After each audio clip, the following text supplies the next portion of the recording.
Oh, hey, hi ho, how do you do?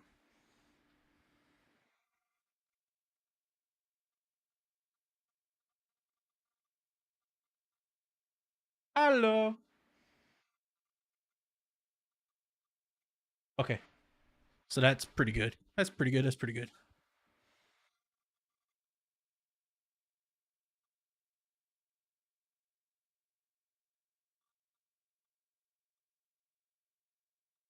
Let's see if I can make chat bigger. I really don't know how I made this so tiny.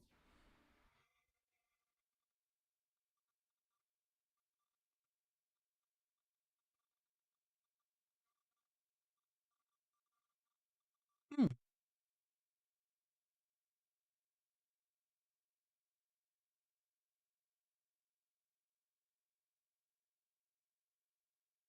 Yeah, I really don't have an idea. I don't have a clue.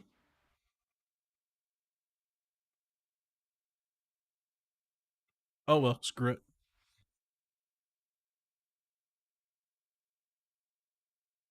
What are we watching tonight? I don't know. Um,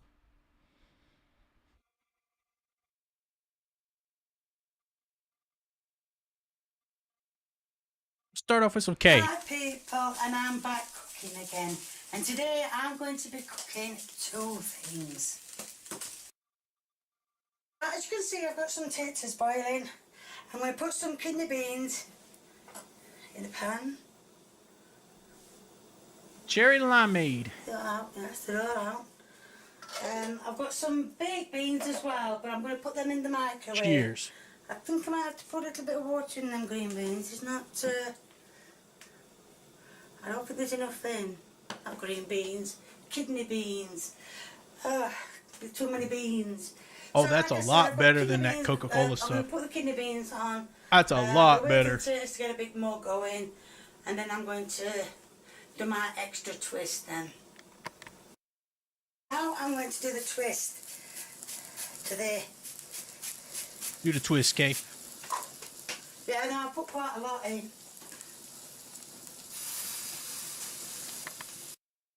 Right, as you can see, the taters are boiling. A way to help the taters get done faster is salt, and it also adds to the flavour as well. I don't think salt helps Anyway, it boil when it's already I'm going to boiling. turn them down. Pretty sure you're supposed to do that. that Water is while it's boiling. smoking out everywhere. As you can see, I've got four, I don't know if you can see, I've got four fish fingers in the frying pan, and I'll explain to you later why they are in the frying pan. Why Kay always sounds like Right, she's I out didn't of tell you breath. what I was cooking. What I am doing, I am going to be doing a fish pie. And the twist, what I was saying that is coming now, is somebody's also asked me to do fish finger sandwiches. No, it wasn't you, mean, if Lee, the- it was someone else. I mean, if the fish is cooked, I if the have a fish is question. cooked, it should be Yes, fine. yes. You said fish pie. Yeah, It's fish finger pie. fish finger pie, that's what I meant to say. Yes, my mistake, yes, I made a mistake. Oh, somewhere. How much you got? Yeah, I'm going to say that on camera, aren't I? Yeah. I'm taking these fish fingers out of the pan. Very gently. Take them out, Kay, baby. Now, I'm not going to bother putting them on the bread because everybody knows you butter your bread, you put them on, and that's it. So that is your fish finger sandwich, not sandwich. That's your fish finger sandwich done. That's the sandwich? But obviously I haven't put the bread on. But I mean, obviously, because I'm getting the fish finger. Oh, I was pie about to thing, say. so- I'm about to say, KK. Right, the kidney beans are on. No. Potatoes are on, nearly done. So what I'm going to do is I'm going to slice an onion in with the kidney beans so they all can get cooked together. So I'm just going to slice it very thinly. Very over the pan. thinly. Very thinly, Kay? Yeah. You might want to look up your definition of thin. What? What's the matter, love? What's the matter? You said Finlay. It's in there. I'll smack it in a minute.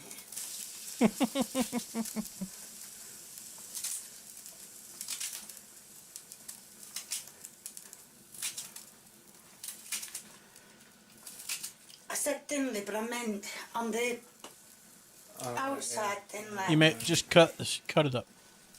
Just cut it up. Cool. That's what you meant. We He's know very what you meant. keen. Right, so I'm gonna mix them together, throw onions all on my cooker. Don't mind me. So I'm gonna mix these all in together. Well, I say all in together, it's kidney beans and onions. Then I'm going to put a lid back on them and I'm going to let them cook. So, because the potatoes have got about another 10 minutes to go, so the kidney beans and the onions will have time to cook as well. And as I told you, most of the things are done. As you can see, I don't know if you can see, but you can, but I can see the, what's in here, Lee? Kidney beans. Kidney beans and onions boiling away frantically. So I'm just putting these fish fingers in the pan to Wait, I thought they were done.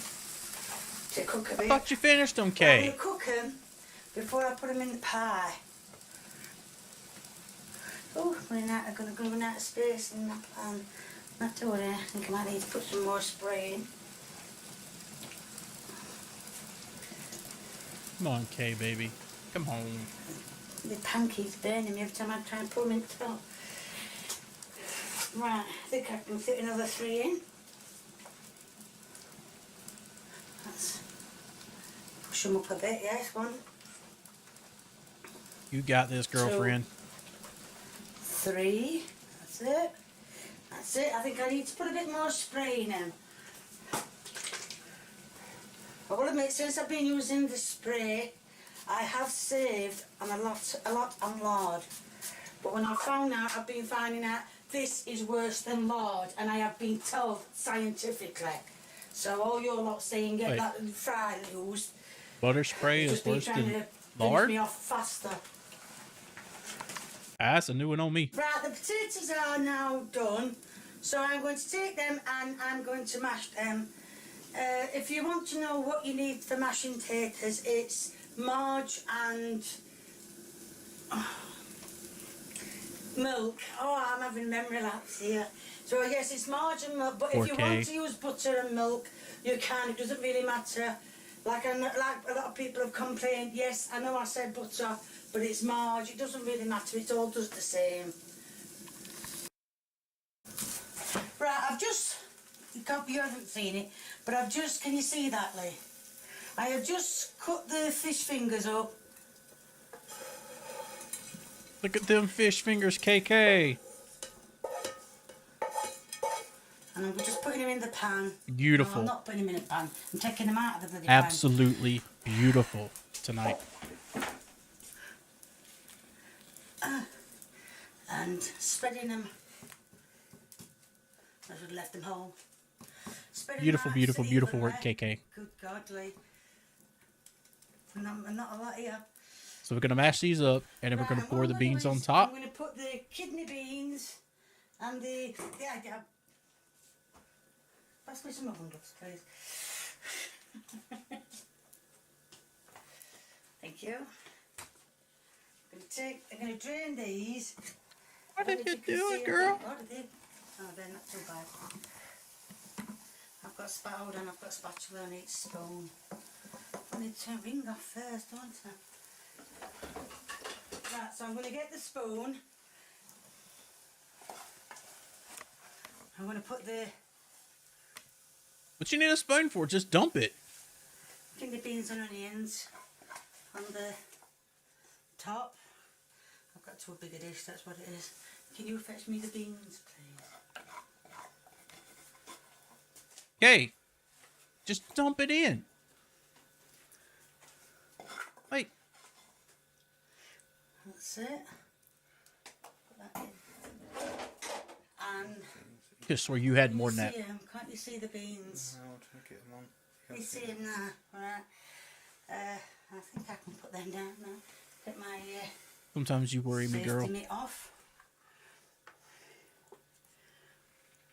Oh, we got baked beans and hot dogs. What in the hell are you So I'm just making? gonna- What is this?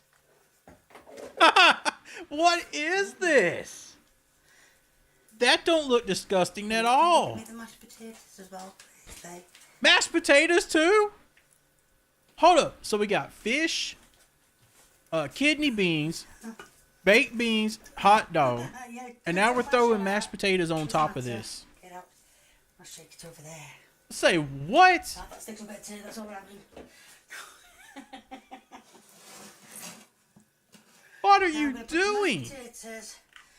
The trouble is with my mashed potatoes, I always make them very creamy, so it's more like you can drink them from a straw more than eat them. But God almighty. What in the world do you have here, girl? spread them out. Everything's going to come through because they're too sloppy. I think I've done more potatoes than what I've done anything else. Right, so scrape that bit more out. That's it. I know a lot cooker, but I'll clean that up when I put this in oven. There we are. I don't know. Gee. You got a question? Okay. Tells you too sloppy. I've had enough right now. Whew.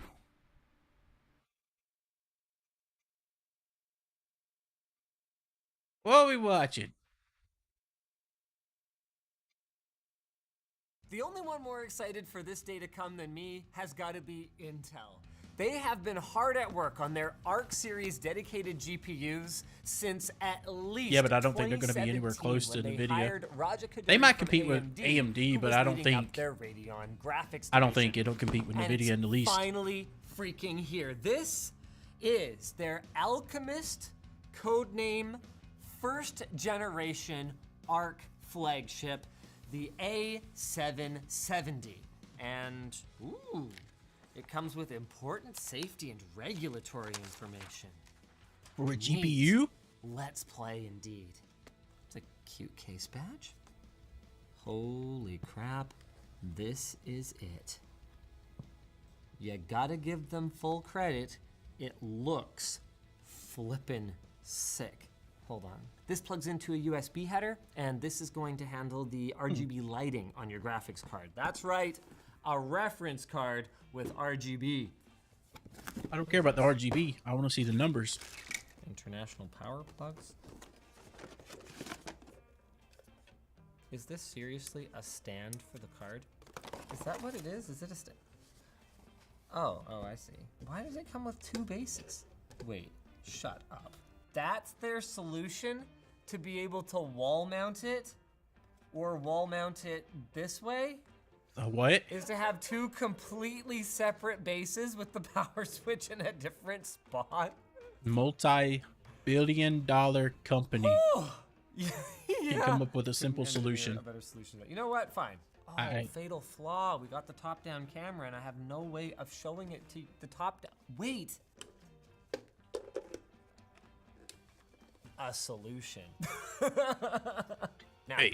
the performance embargo hasn't lifted yet, but we can talk about all the detailed specs, and Intel I'm has waiting on this released performance enough to performance lift, information about 'cause I'm this in the market GPU for that one. We can make some pretty educated guesses. Tempted to see. First, the basics. I really The hope they're ARC competitive, lineup is and like I divided say, I up don't think they're into going to be 3, 5, AMD and or 7 series NVIDIA. products, just like you would see Competitive, on their but desktop CPUs. probably AMD. So, this being an A770 makes it the top performer of their top series. It uses their DG2 512 processor, clocked at 2.1 gigahertz. That means it has 32 of their Xe cores and 32 ray tracing units. It's equipped with 8 or 16 gigabytes of video memory. That's what makes this the limited edition. It has 16 gigs of memory, and that's connected via a 256 Well, 8's not really bit bus, enough and It's nowadays. rated to draw 225 Most games watts draw of 8. power, which That, you know. is our first red flag, because Intel says that this card is designed to compete against NVIDIA's RTX 3060 and AMD's Radeon 6650 XT, both of which draw in the neighborhood of 160 to 170 watts. Also, neither of which use a 256-bit memory bus. That means that, especially once we dig in a little deeper and find the transistor count of this card, that Intel was hoping for better performance out of this GPU, more along the lines of a 3070 or a 6700 class card. Making matters more complicated for Intel, NVIDIA has already announced their RTX 40 series of cards. However, Yep. NVIDIA's pricing is so far out to lunch that if at the price Intel has announced, which is $330 for this card, they See, do here's the manage problem to with this, is what I'm with seeing. a 3060 You have this new Ti, Intel Arc come and out. if the overclocking headroom Here's the problem though. It's a brand new card. It's not established. You know, the drivers going to be stable? Because if those drivers aren't stable, then what's the point of having the card? Even with the price being $300, you know, it's supposed to be around a 3060. They said the 6600, whatever they called it. If the stability issues and stuff aren't there with the drivers, and it keeps crashing or so, then what's the point? If they prove that they can get the issue, they don't have issues, or they fix the issues pretty quickly, then I might look into it. But for now, I'll stick with NVIDIA. is anywhere near what they've talked about, Arc could actually end up being pretty competitive. If they have their Closer look at bugs the worked card. out. Man, did they ever nail the aesthetics. You've got I don't care a about diffused aesthetics. RGB strip down Not a lot here. of cooling. Diffused RGB lighting around both of the fans. Man, in real life, once it's lit, it looks amazing. Oh, do you have a test bench for me right there? Bellavance has got a test bench for me. Hey, thank you. Oh, that's kind of cool. All right, let's just... See what kind of RGB it's got. That could go wrong. One thing to note is that, probably because it was intended to come out a lot sooner, the Arc series does not use any of the new funky PCIe power connectors. It just has a standard 8-pin plus 6-pin. Oh, and that USB is right here. Is that what that USB connector is for? I thought I remember them telling me that it was for RGB, but like you're connected via PCIe. Couldn't you just do it that way? Doesn't it To just show turn this to you on? guys. Oh, after this message from our sponsor.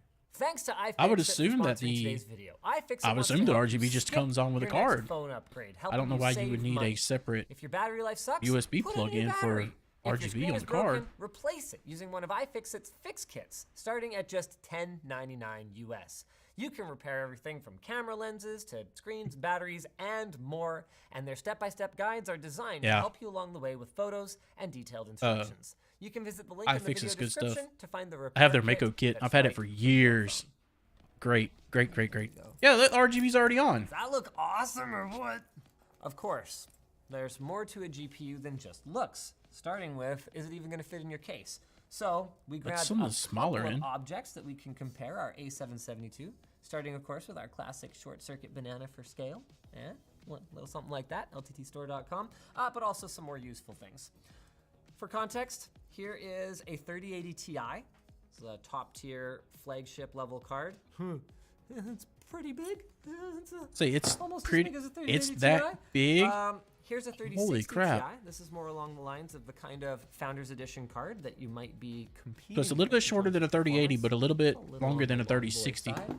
Here's our 6700 XT, which is actually a higher tier card than this, and it's about the same size, which again would give you some idea of what Intel was actually targeting. And you can see this in some of the other specs as well. Yeah, 'cause you know Compare NVIDIA's- the raw they're not even pixel gonna come rate, close. Texture rate, memory bandwidth with something like a 3060 And which I kind of hate that because that means NVIDIA's got a kinda craps grab all on the over it. market, But majority of the because market. Intel is kind of new to the driver game when it comes to high performance dedicated GPUs, it's speculated that aside from any architectural oversights there might have been on a first gen product, they have a lot to learn, especially when it comes to optimizing for older, especially DirectX 9 and earlier titles. And you like I was can't saying. not support them because that's part of the beauty of PC gaming is that you've got this incredible back catalog of games that you can go back and play even on modern hardware, though it sometimes does take a little bit of hackery. In spite of all the delays, one reassuringly modern thing about this card is its feature set. Intel is claiming that right out of the gate, they're going to have ray tracing performance that is up to 65% stronger peak compared to their rivals. Okay, so up to In ray tracing? peak. That's a lot of qualifications, but hey, at least they're going to support ray tracing right out of the gate, and they're going to have support for XE super sampling, XeSS, which is a competitor they're going to NVIDIA's be deep better learning than super sampling and NVIDIA's AMD ray Fidelity tracing? FX super resolution, using AI to boost that's a frame bold rates claim. at higher resolutions. How It's a well it very works, bold though, claim. remains to be seen, and based on how much work NVIDIA and AMD have already put into this technology, I would say Intel is going to be playing catch-up. Where they won't be playing catch-up is in their display interfaces. On the back here, we're going to find HDMI 3D 2.1, so you'll be able display to do ports up in to the 2.1. 4K, 120 I would have liked to hertz seen a or USB-C on the back for VR and stuff, but 2.1. And this is where things get really cool. This is our first hands-on with DisplayPort 2.0. However, unlike previous versions of DisplayPort, DP 2.0 is not just a cut and dried, here's what you get. It's divided up into ultra-high bitrate, UHBR 10, 13.5, I think, and 20. And what those numbers mean is the data rate times 4. So these are DP 2.0 UHBR 10 for a total of 40 gigabit per second ports. Okay? It's a little confusing, kind of wish it was just UHBR 40, so that would be a little more That's still intuitive for confusing. normies. But in a world where USB naming conventions exist, I guess this is a win. Another win and another modern feature is Intel's support for AV1 encoding. And not on this GPU, but we have actually played around with it a fair bit in the last week on Intel Arc on the A380, and it's pretty freaking cool. At 3,500 kilobit per second, our encoded game streaming footage looks about the same as NVIDIA's NVENC at 6,000 kilobit per second. So what this means is that once platforms Okay, like Twitch support okay. it, you can expect to be able to stream at the same quality that people can today on a much lesser internet connection, or you can expect to see okay, I better really like quality that Twitch now. streams. I really like that. For all my positivity, Especially though, for the people and that as don't much as have I a would st- a love good for connection there out to there, be a valid that's third competitor in the awesome. dedicated graphics card space, I do have to temper my enthusiasm a little bit because Intel is up against a lot of obstacles. They've got to figure out that backwards compatibility game performance. They've got to compete with AMD and NVIDIA both releasing new series of GPUs when Arc Alchemist was really supposed to be competing with the last series of GPUs. And another big one is that we talk about secondhand GPUs a lot. And given the recent crypto crash, there's a lot of them out there at Yeah, that's very very aggressive true. pricing. And the reality of it is that Intel doesn't have any used GPUs, and they certainly don't benefit from selling them. So it's going to be an extremely competitive market. They seem pretty confident in their $329 pricing, and I certainly wish them luck. But hey, If that doesn't work out for them, then it can only be a win for gamers because they've made them, so now they definitely have to sell them. Just like I'm gonna sell you. I do. that I you should really go subscribe like to LTT while you're subscribing to Short. the rate kilobyte rate for streaming. I really like that part.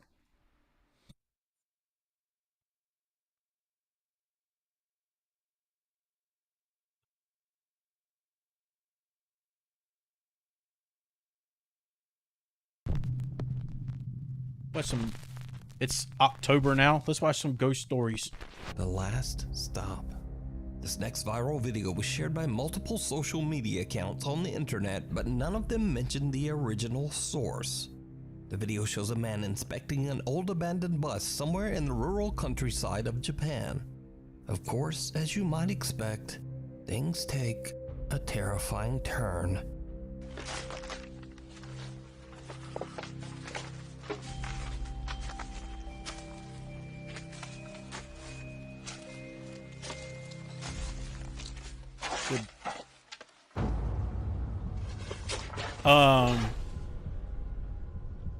Hello.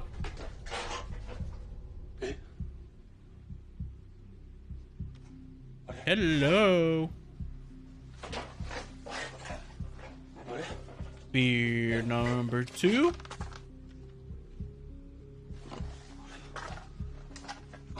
See, I'm 30 minutes in. I've had one on number 2.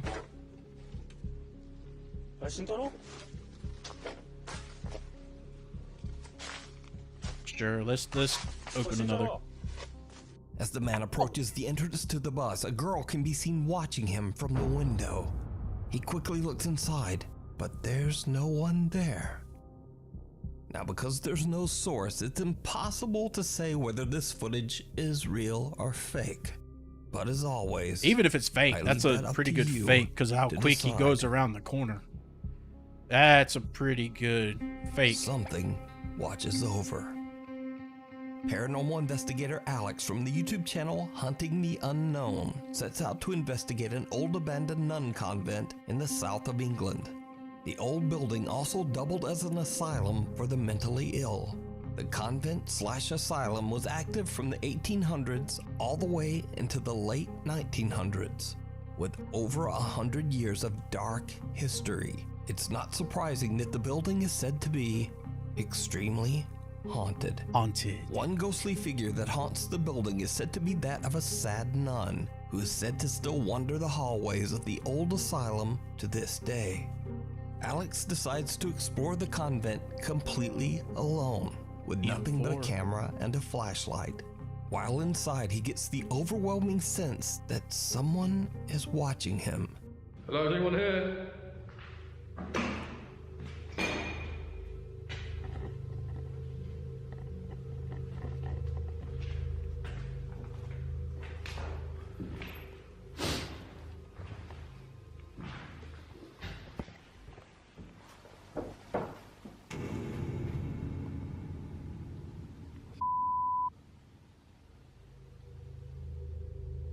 Not Hello? bad. But are we going to see something first?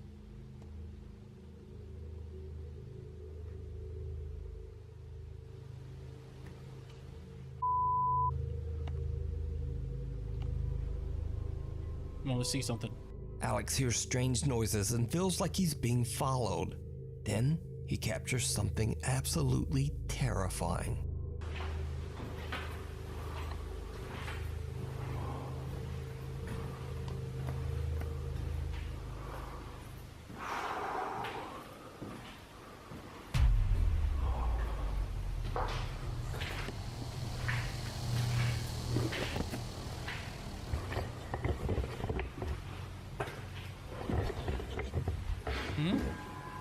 Did you see it? I The thought I seen something investigator in the doesn't room even here. notice, but as he passes one of the empty Whoa! old asylum rooms, an ominous dark figure seems to be lurking inside. A figure with a creepy resemblance to the shadowy outline of a nun. So could it be that the old nun who allegedly haunts the convent was watching Alex? Well, who knows? But you can watch this entire exploration over on the YouTube channel, Hunting the Unknown. Okay. Fire and Brimstone. This next bizarre video is a bit of a mystery. The video was shared to the internet without a source, and it's a bit unclear as to exactly what is going on here. The footage shows a dangerous fire near 2 cars, and something else truly disturbing. Hello.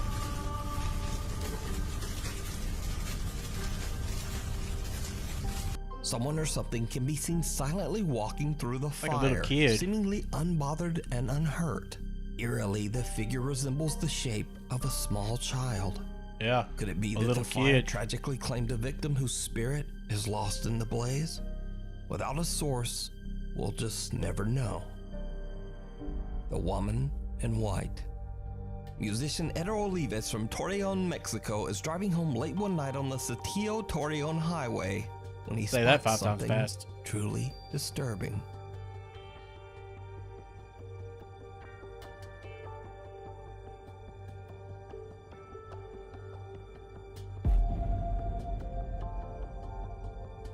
Like a deer or something? A woman dressed in white can be seen running in the emergency lane of the highway, her arms Oh. outstretched in a strange way. Some video commenters even suggested that it looks like the woman has no head. Now, Eder Olives actually thought he might be That's kinda hallucinating cool. at first, as he was extremely tired from his long drive home. But later, he checks his dashcam footage, and he is shocked to discover that the woman was 100% real. Eder says he has no idea why a woman would be running down the dangerous and busy highway so late at night. He says that he thinks he might have captured a ghost on camera. But That's kinda what do you cool. think? Is this encounter paranormal Actually kinda cool. or just weird? You decide. More than he bargained for. Paranormal investigators Tomo and Hiro from the YouTube channel Omagatoki Film are contacted by one of their viewers, a man named Taguchi, who claims that he's been experiencing strange activity in his studio apartment somewhere in Japan. Taguchi drugs. explains that 6 months ago he found a very cheap apartment. And you might ask, well, why was it so cheap? It turns out that the previous owner tragically took his own life right where Taguchi would be living and sleeping. But the young man doesn't believe in ghosts, so he happily signs the lease despite the apartment's dark history. But then, Taguchi starts to have trouble sleeping. He says that he hears footsteps, voices, and scariest of all, he starts to experience sleep paralysis, during which he The drugs sees a kicking in. distorted, laughing face right above him as he lays in bed, unable to move. Tomo and Hiro decide to set up 2 static cameras in Taguchi's home for a month. At the end of that time, they review the month of collected footage. They are shocked by what they find. One night as Taguchi is sleeping, this happens.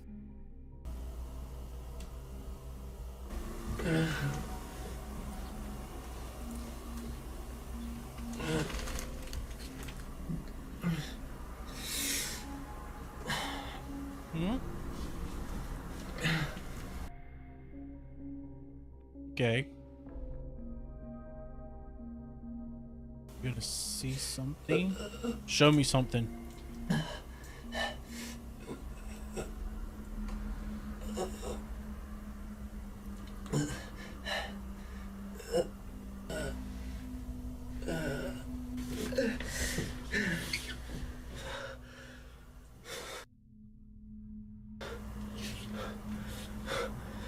That's kind of weird. I'm not gonna lie, that's Taguchi kind of appears weird. to be suffering from a horrible nightmare as he grabs at his neck, seemingly in pain. He wakes up in an absolute panic. But did you see it? No, I A didn't. pale figure seems to materialize in the hallway. The apparition appears to be watching Taguchi as he struggles in his sleep. Taguchi finally wakes and the figure disappears into thin air.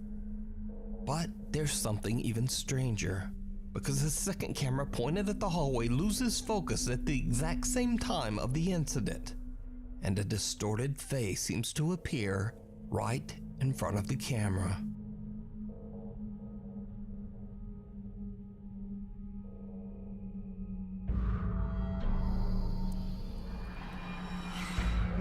kind of stretching on that one, aren't you?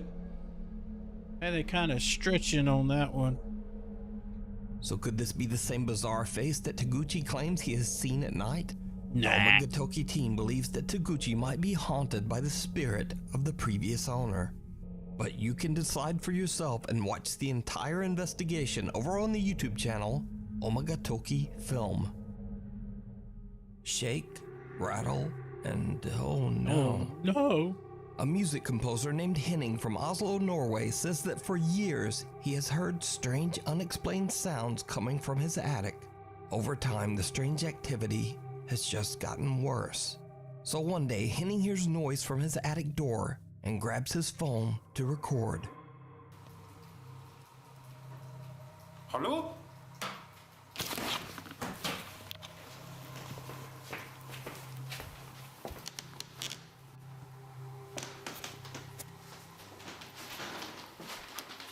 Hallo?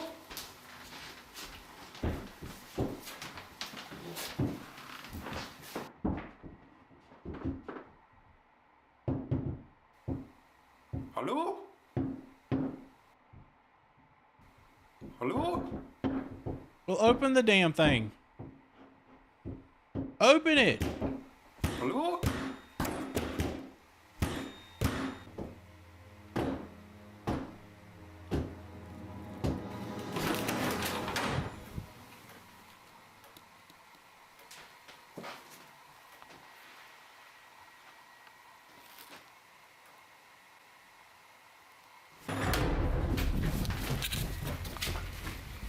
The door latch to Henning's attic shakes and rattles around as if someone is trying to open the door. But when Henning snatches the door open, there's no one there. And it snatched And then back. the door suddenly slams shut on its own.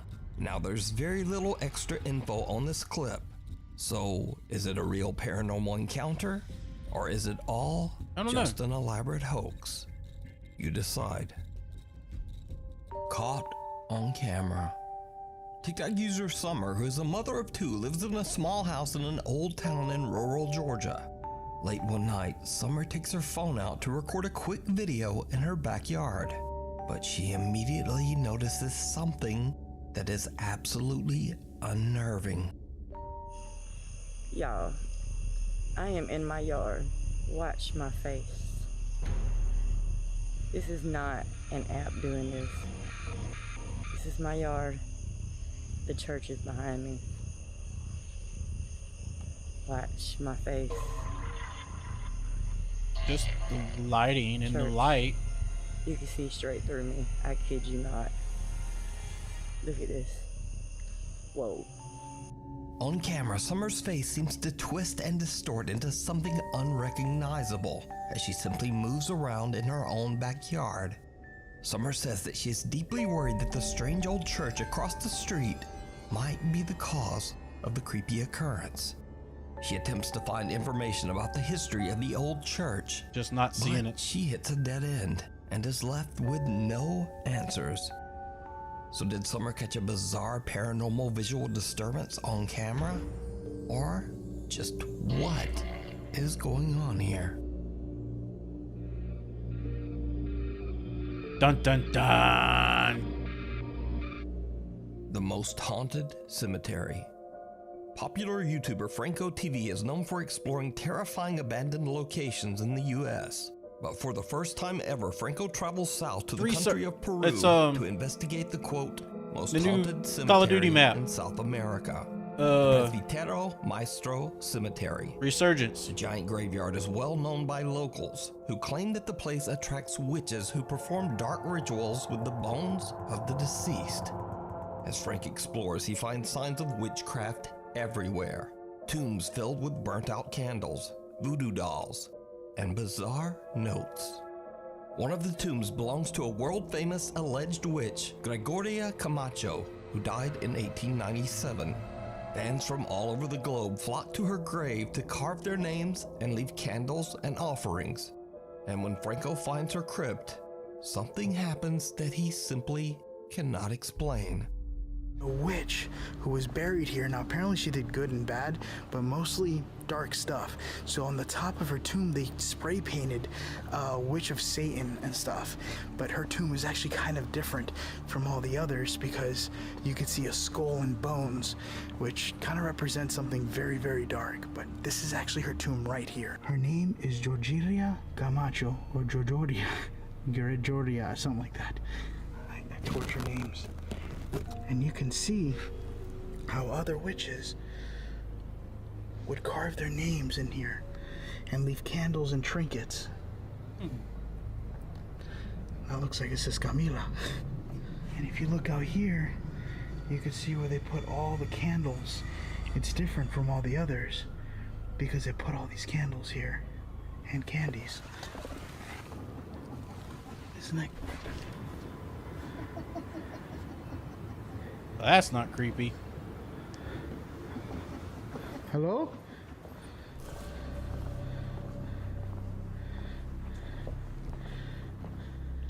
What the hell did I just hear? It sounded like somebody laughing. Thing is, on the maps, this area is blocked off. So once you walk back here, there's nowhere else you can go. Listen, listen. Hello?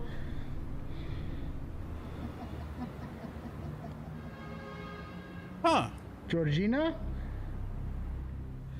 There's literally He's no absolutely one butchering that poor woman's name. here. Oh, okay. Well, I got creeped out. Franco hears what can only be described as a sinister and mocking laugh coming from somewhere in the graveyard. And that's not the only strange event that Franco experiences that night. As he searches through open and abandoned crypts, he captures something downright chilling. Right in there. I don't know if those are the remains. It looks like a sock. There's something tied up. Here, let me zoom in. I'm going to be able to zoom in a lot more on post-editing, so... No way that's Looks a like it could body be- in that there's something bag. hairy there. Right? Huh, that looks like a dead animal. Or something. Oh, that is so creepy. This is just creepy in itself. Alright, I just got the K2 meter. ¿Alguien estás aquí adentro? ¿Tú puedes decirme tu nombre? Oh, look at this. There's X's. You see that? On the side of the wall. Oh, that's interesting. That's something that's kind of seen in Mississippi. When you see X mark, it's Wonder like what the they X's. have something they want you What to do do. the X's mean? And they call upon the spirit to doing it. Did you hear it? Mm-mm. Franco doesn't notice, but a faint female voice can be heard whispering, "Hola." You see that? The giant historic cemetery is also the final resting place for another well-known figure. That's a person. Ricardo Espiel, a young boy who tragically died when he was only 6 years old.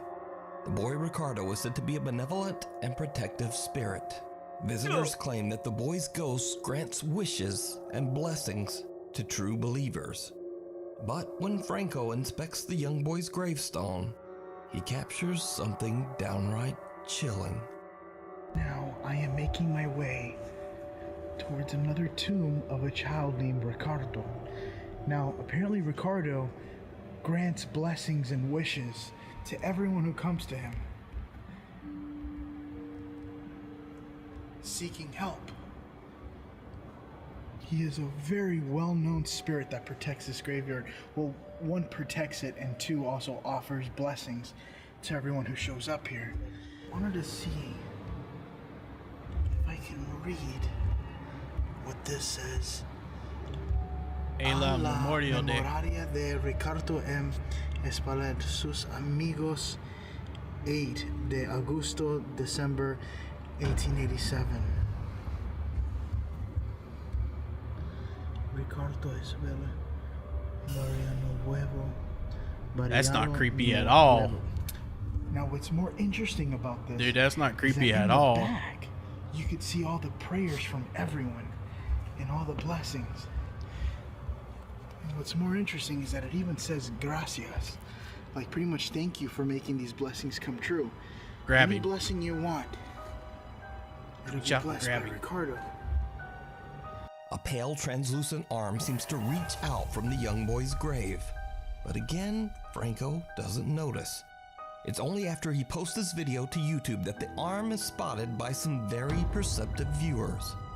So is this indeed the most haunted cemetery in South America? Let me know what you think. You can watch Franco's entire 3-part investigation over on his YouTube channel, Franco TV. Oh, excuse me. The old Clune Park estate.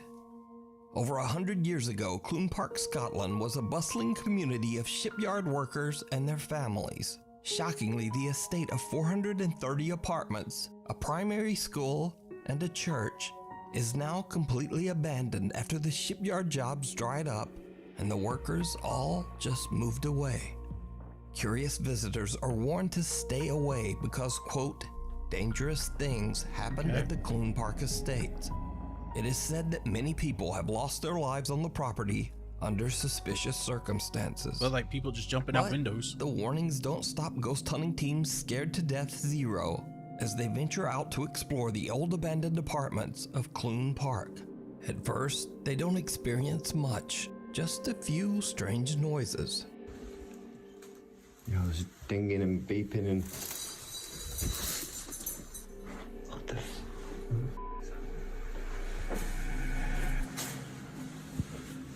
What's that on the shelf? Is that the window there?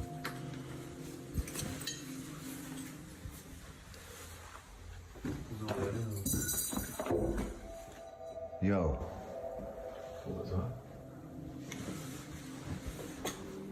As time passes and the day's exploration turns to night, the team experiences something that Let's shocks go. them to their core. Night times when it picks up, baby. Right, that one's open.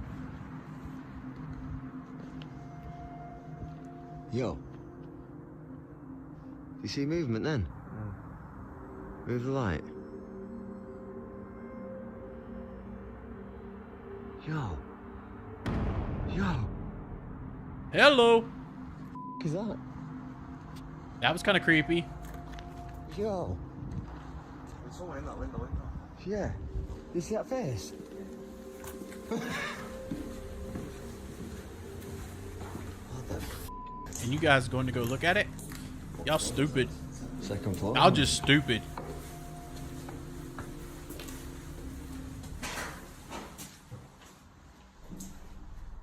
No, what's that noise, bro? Oh, it's a red light outside, that, isn't it? Hello? A lot of is it? trash. Yes, Lord, that's a lot of trash.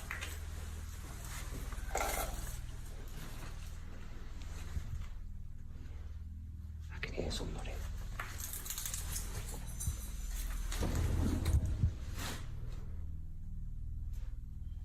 Someone or something can be seen at a window. The guys head inside and up the stairs, but there's Normally no it seems like one somebody, there. an actual person. Just a few creepy noises.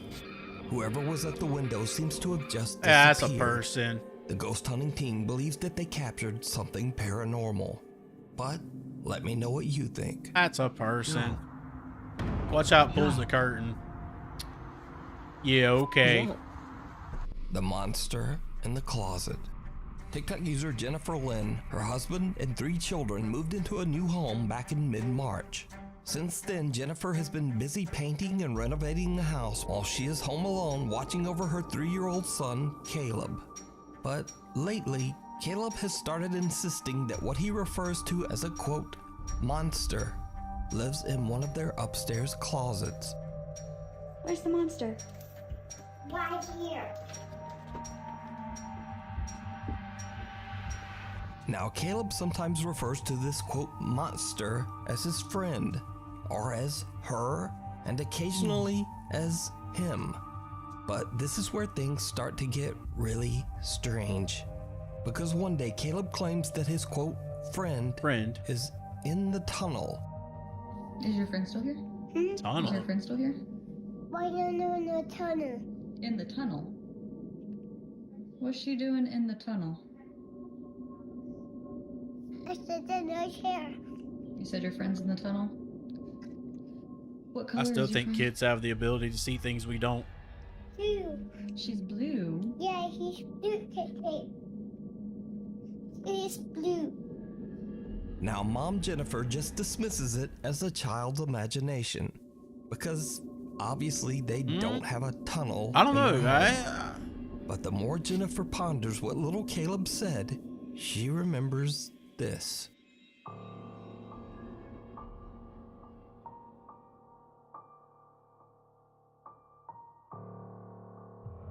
It's a small closet or a storage space or a crawl space or something, but certainly something that a child could interpret as a quote tunnel.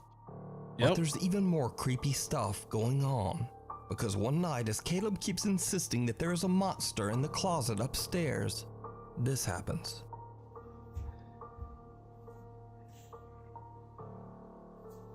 Let's go find a monster.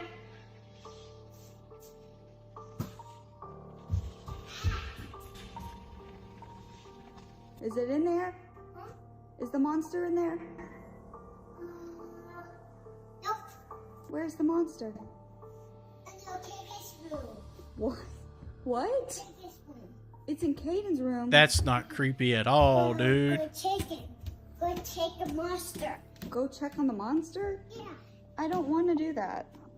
Go What? take- What does the monster look like? It's blue. Go take him.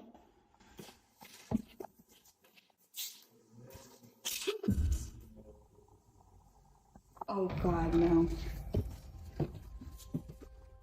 I find her. What? I find her. I find monster. Wow, that's Now, obviously, creepy. it's spooky enough for your child to be playing hide and seek with his invisible monster friend. But when Jennifer uploads the video to TikTok, her loyal viewers hear something in the video that Jennifer didn't even notice.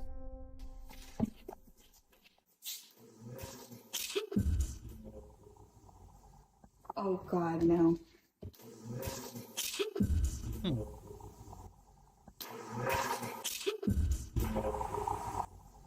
Jennifer and little Caleb are all alone in the house, but what sounds like a male voice can be heard. To me, it sounds like it could be saying, "This is my place," or "This is my house." I couldn't make anything out of it. But every viewer who watches the video seems to couldn't make hear nothing out of it. something different. So, let me know what you hear. You can watch Jennifer Lynn and her son Caleb's continuing story over on her TikTok page at VixieMCMXCII. Thanks so much for watching. My posting schedule is all over the place, so please hit the subscribe button and also the little bell. Let's do it.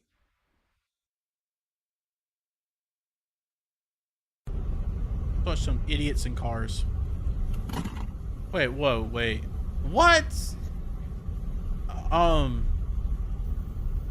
think your back tire needs to turn.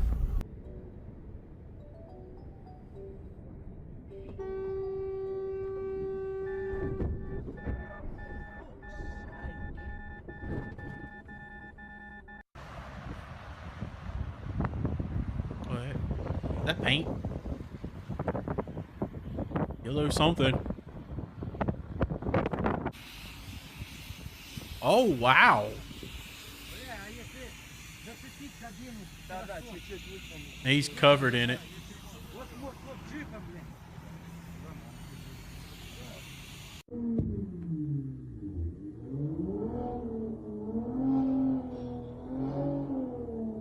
BMW drivers.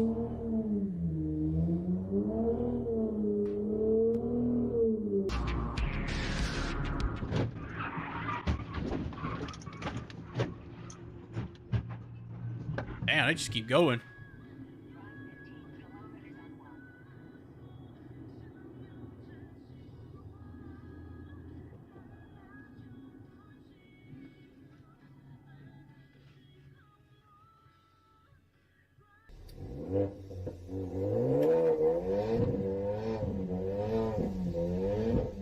How's the lights red? Holy smokes. Wow. Hey, Matt, what's up, buddy? The cherry limeade. You can see it. Tastes so much. There's so much better than that Coca-Cola stuff. This stuff is so much better. I won't be sick tonight, thank God. Yeah, I know. I love watching just idiots. It's entertaining as hell.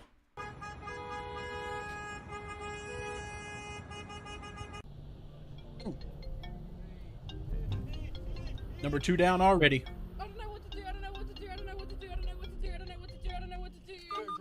I don't know what to do. I don't know what to do. La policía viene, si se van, los van a meter presos los dos. Si se van, los van a meter presos los dos. Like, ya no tengo el feel. One thing I don't understand is that every video is crap quality.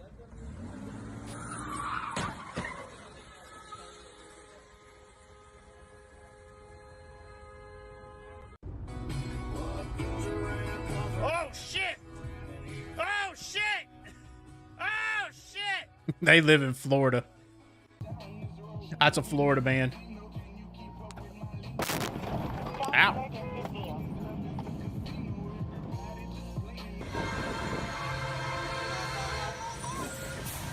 What are you?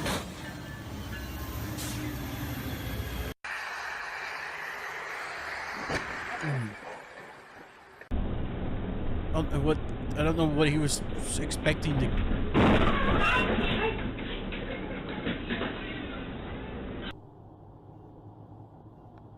No. The old man's unfazed. The old man said, "You stopping for me." Come on. Come on. You're in the fucking road, you idiot. I swear old people need to have a license to drive better. You take a test. We have our first idiot trying to make it up a small alleyway in the hill in a Corvette. Brand new Corvette, nonetheless. Wow. I don't think he's going anywhere, guys. Some people. Dude. Like, I don't get it.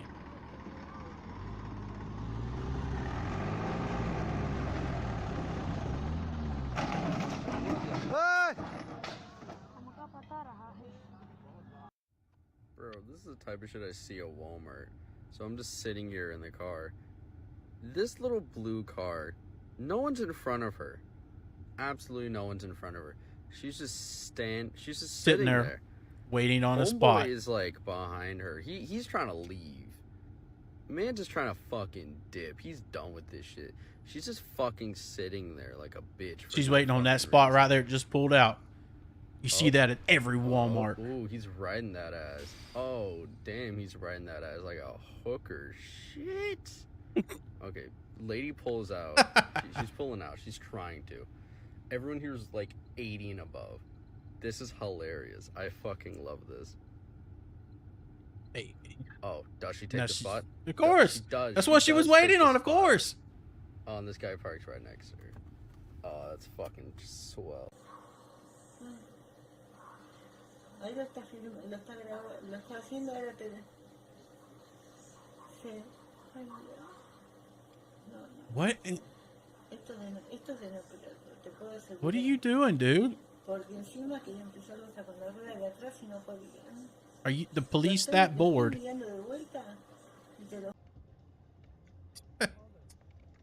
Yes, he was bored.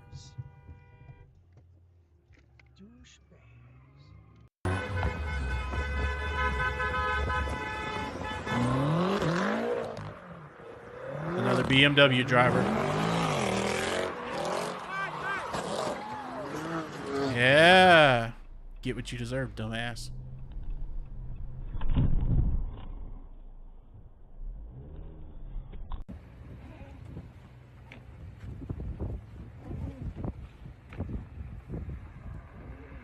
Another BMW driver. Oh, God. Holy shit! That wasn't funny. That was... Unbelievable.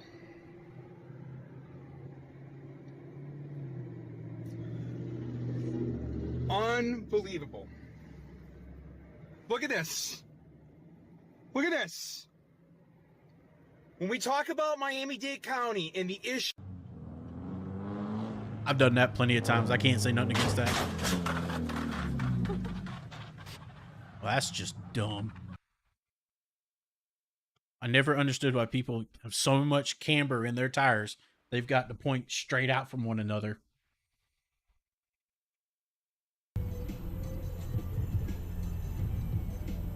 Jesus Christ. Stupid people. Done went through the Wendy's. Not the Wendy's. Table for two.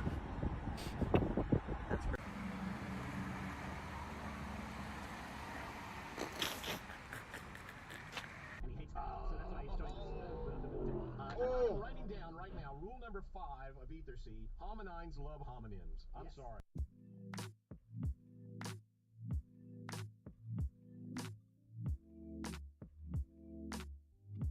Taking it 3 wide in the 2 lane. Let's go.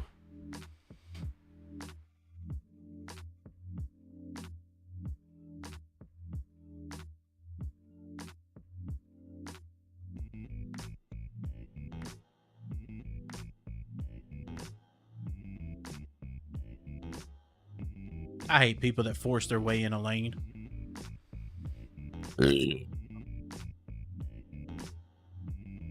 I really do hate people that force their way into a lane. And they're doing it again. Now I'm convinced they're doing it on purpose. They gotta be doing it on purpose. Pit maneuver, ASAP. Turn their ass.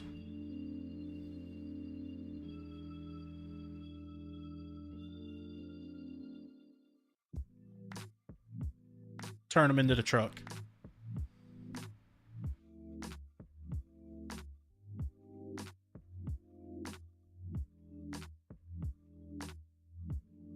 Just stupid, stupid people. I can't stand it.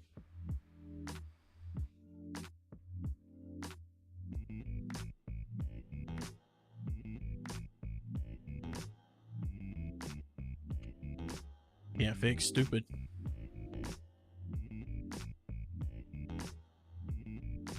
I hope nobody was in that car. Oh my God. I hope nobody was in that car.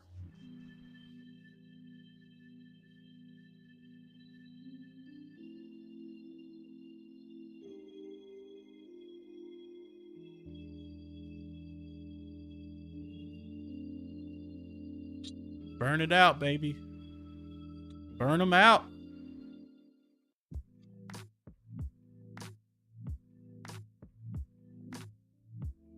That is... Oh, that is risky. Thank God I never have to worry about driving in snow.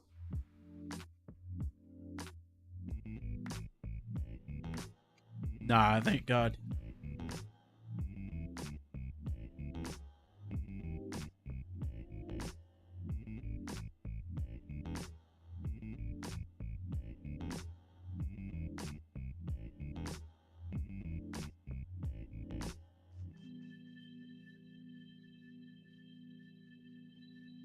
Wait.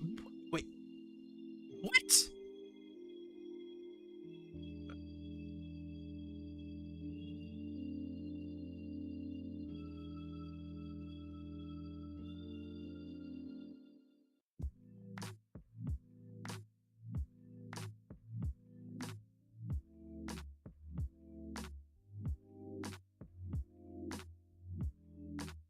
I don't understand what's going on here.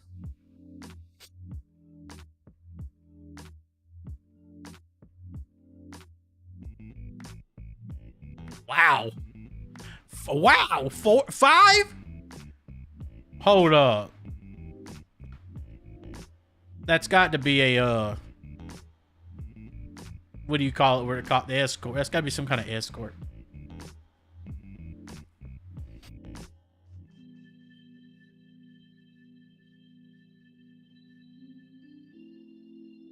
Is he asleep?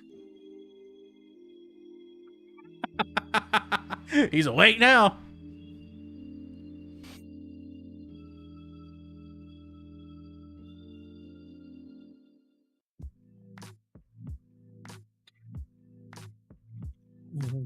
Wow, dummy.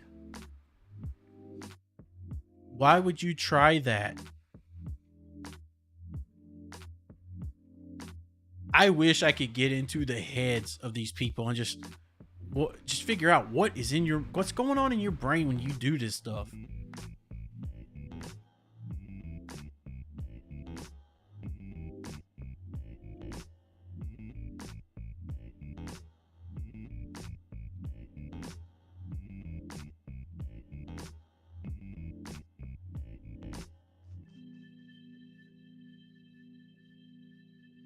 You gotta get that pizza there in 15 minutes or less, or it's free. Holy crap!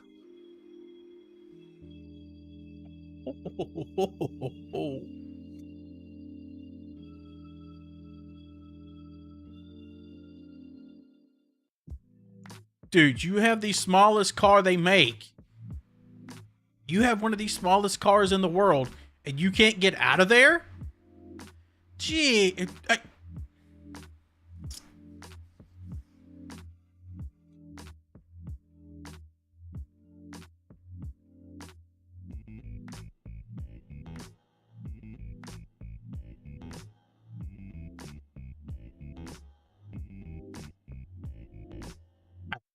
go back to my cooking.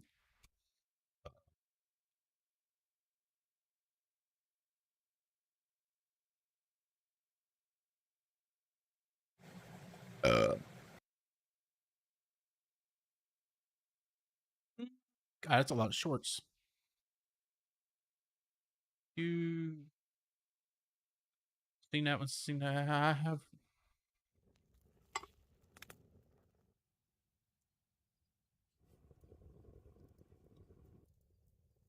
Why is it like this? He uploaded it wrong, I guess. Huh?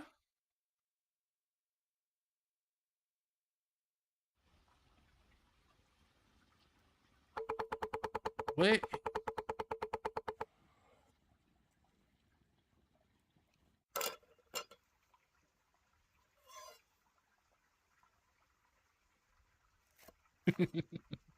Man, don't let them scare you. Then again, you can't predict idiots. I really want to go through their mind and just see what is going through your head when you do stupid crap like that.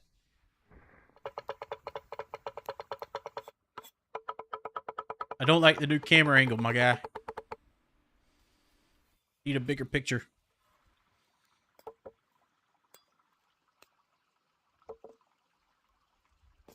Yeah, congrats on the new car. I mean, really congrats, but just be careful. There's a lot of dumbasses out there.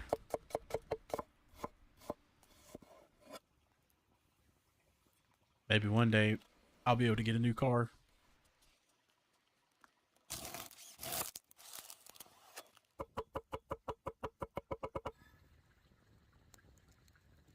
I mean, I'm driving an 8-year-old Ford Escape, so I mean, it's not like super old. It's still like something newer, if I could.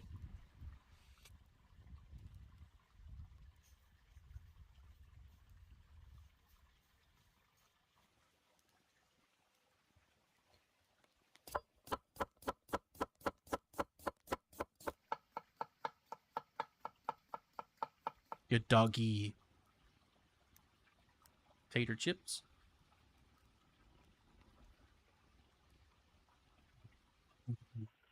God, that looks good.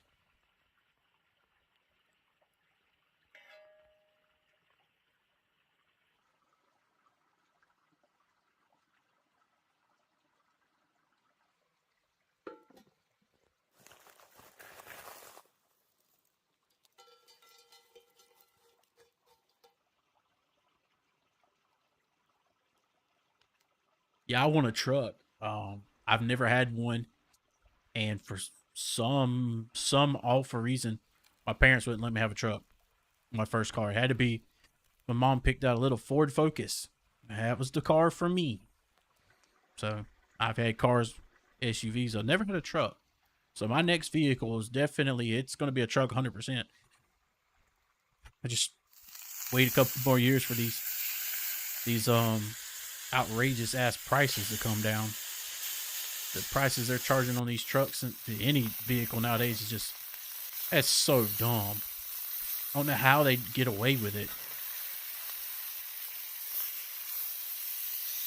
I've seen a few TikToks. Let me turn this down a little bit.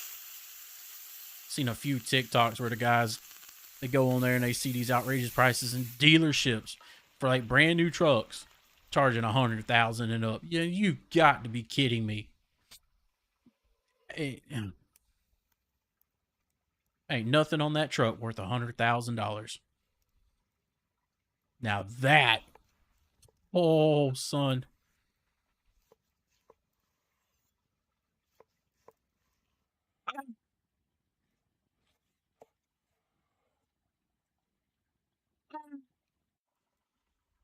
That's just wrong. That's just wrong. Oh. I hate you, cooking guy. I really do hate you. Ah, that is so wrong.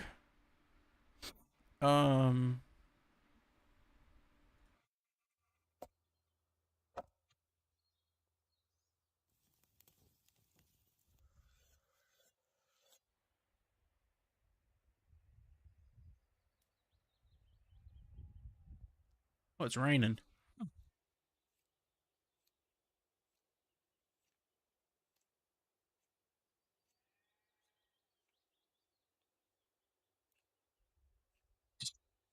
Something about outdoor quiet nature and just cooking. It just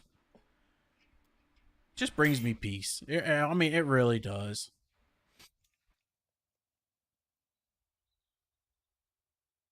I think that's why I like the grill so much. For the fact I can go out and do it in peace for the most part.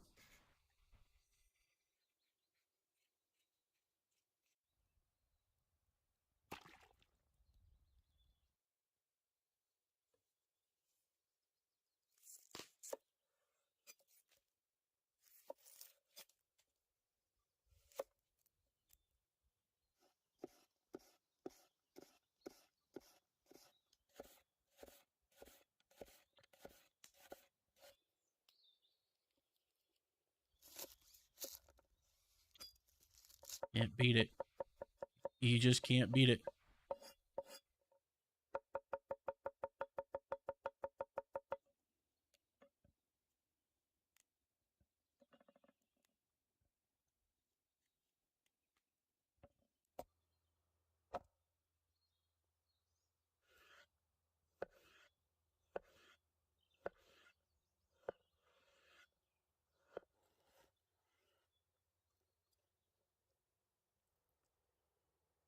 Fresh mozzarella too. Oh, man.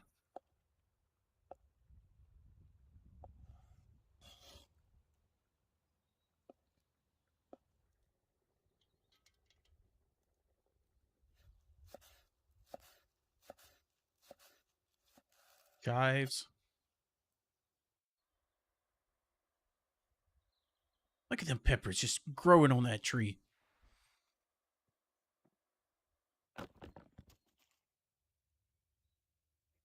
Eggplant. Yeah. Gotta hold off on the eggplant now.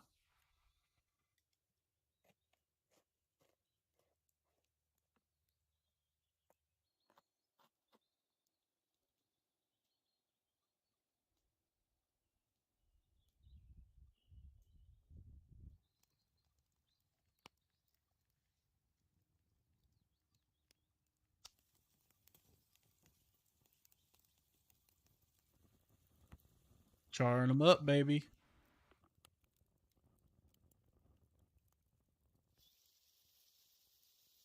Ooh.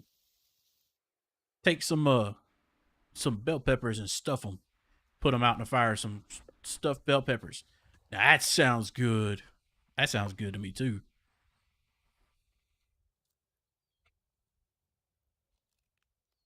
Got the juice.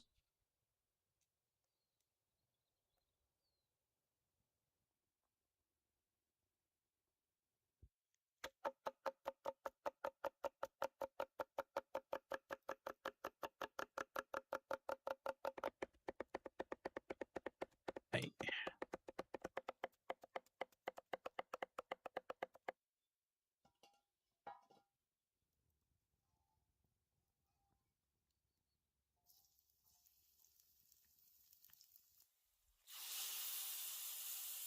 Yeah, it's exactly just why I'm thinking I'm just going to stick with my car for until it dies, really. Unless I somehow hit the jackpot, hit the Mega Millions.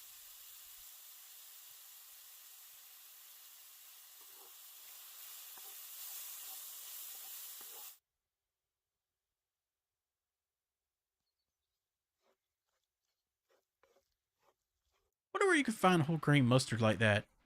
I'd like to have some for seasoning. Instead of like the dry mustard stuff.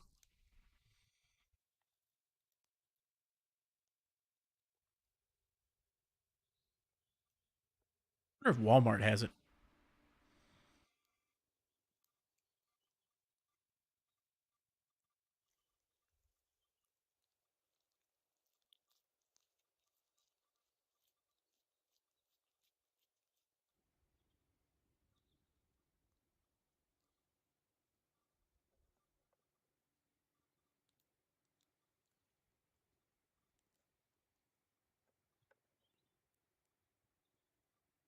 Skewer it up.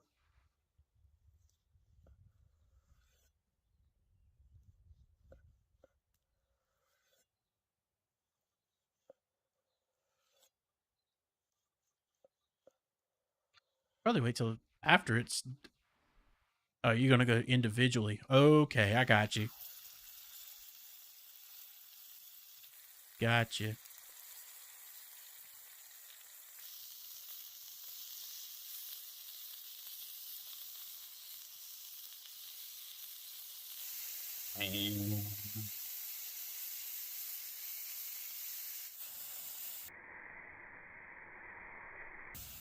Put a little fire in it.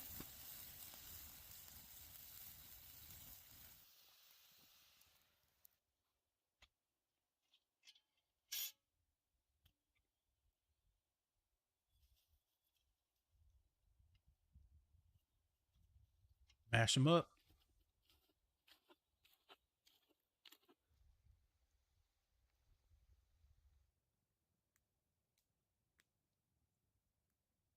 It's a lot of mashed taters.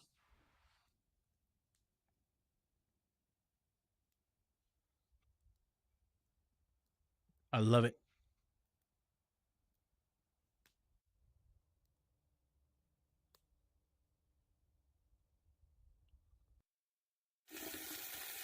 Burger with egg.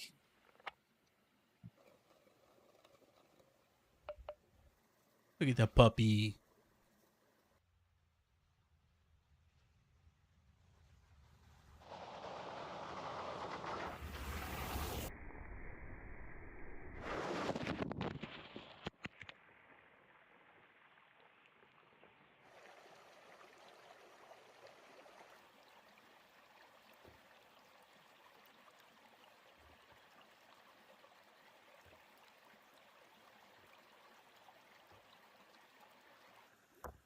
Oh, baby.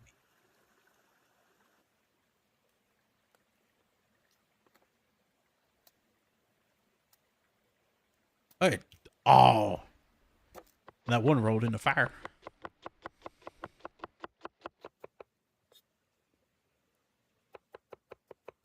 I can't do that. I'd be afraid I'd chop my damn fingers off.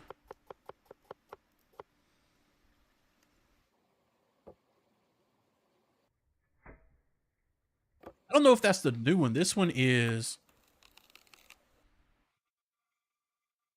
This is from a year ago. Almost a year to the day. I'll be last year's.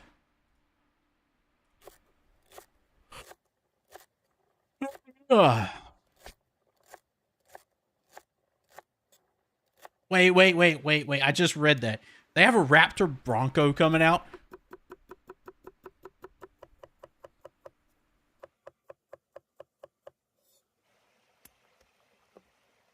Don't put, no. Why are we putting Raptors on the Bronco? No. They're not meant to go on the Bronco.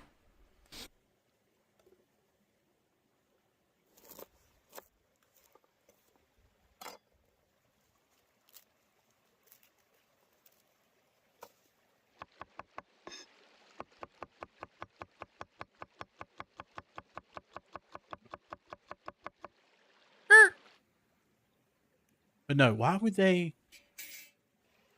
put a Raptor on the Bronco? No, the Raptor stays on the F-150. Ew. Ford's ruining it.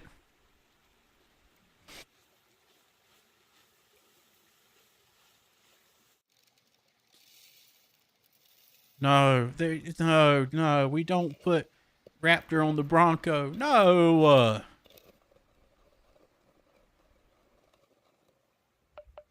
The Broncos not.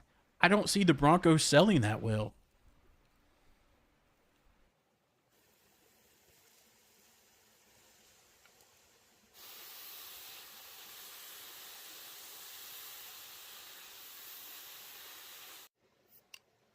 Yo, I just speaking of this, it made me think.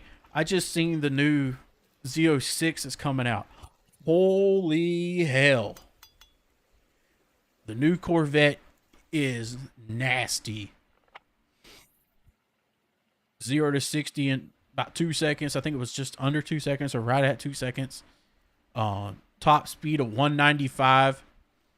Oh, only 100 grand too. Like it's expensive as hell, but compared to everyday prices right now, that's a steal.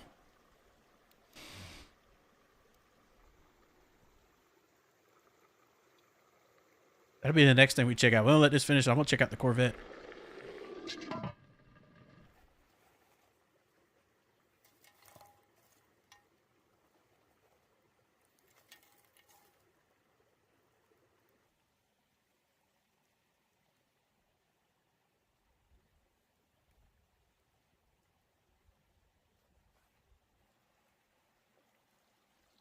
Oh, yeah, for sure. You ain't no way you're going to find a Corvette, but still would be really nice to have one.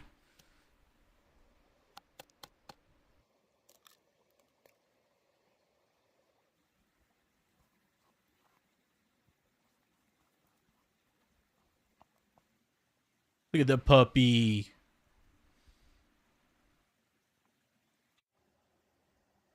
All right, we'll finish this up, and then we'll go check out the Corvette.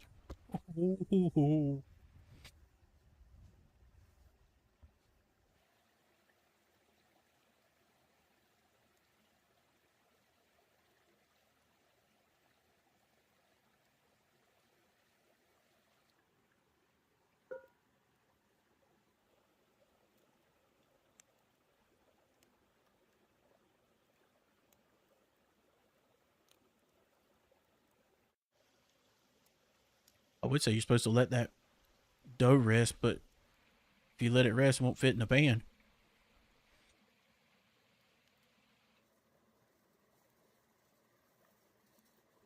Oh, I think this might be a short one tonight. I'm ready for bed. Actually, don't feel too good either.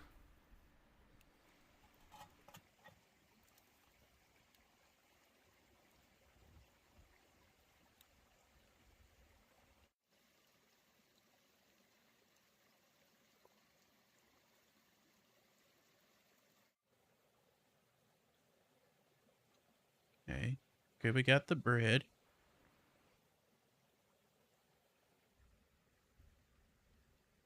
Dude. Just look at how he pulls right off. Literally pulls right off. Dude got to be a real chef or something.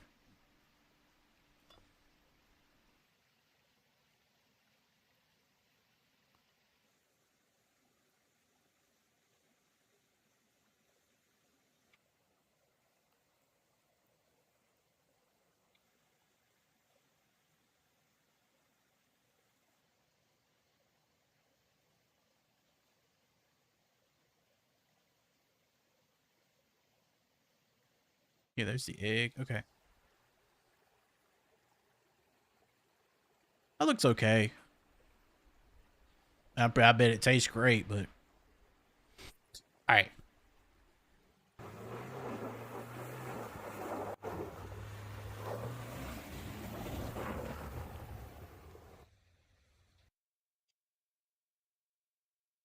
No, that's not it, James. You don't have it. I think I need to remember. What does a normal stingray sound like? Okay, the regular stingray is like a...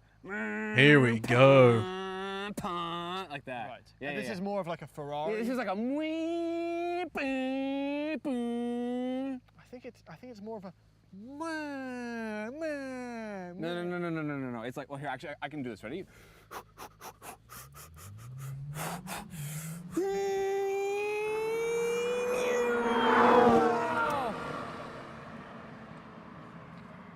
Whoa. No, that's not it. It's still like a...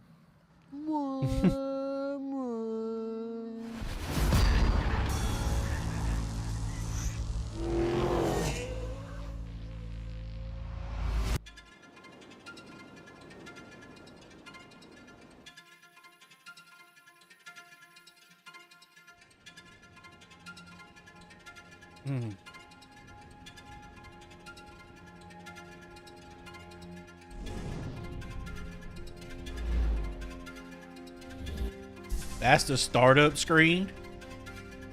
Damn. Damn. Wait, does this go? Okay, it's in 4K.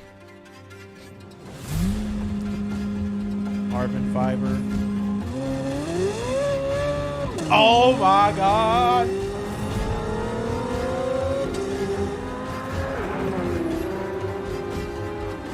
Yes. You're watching Throttle House. I'm Thomas. Where's the red line? 8K red line.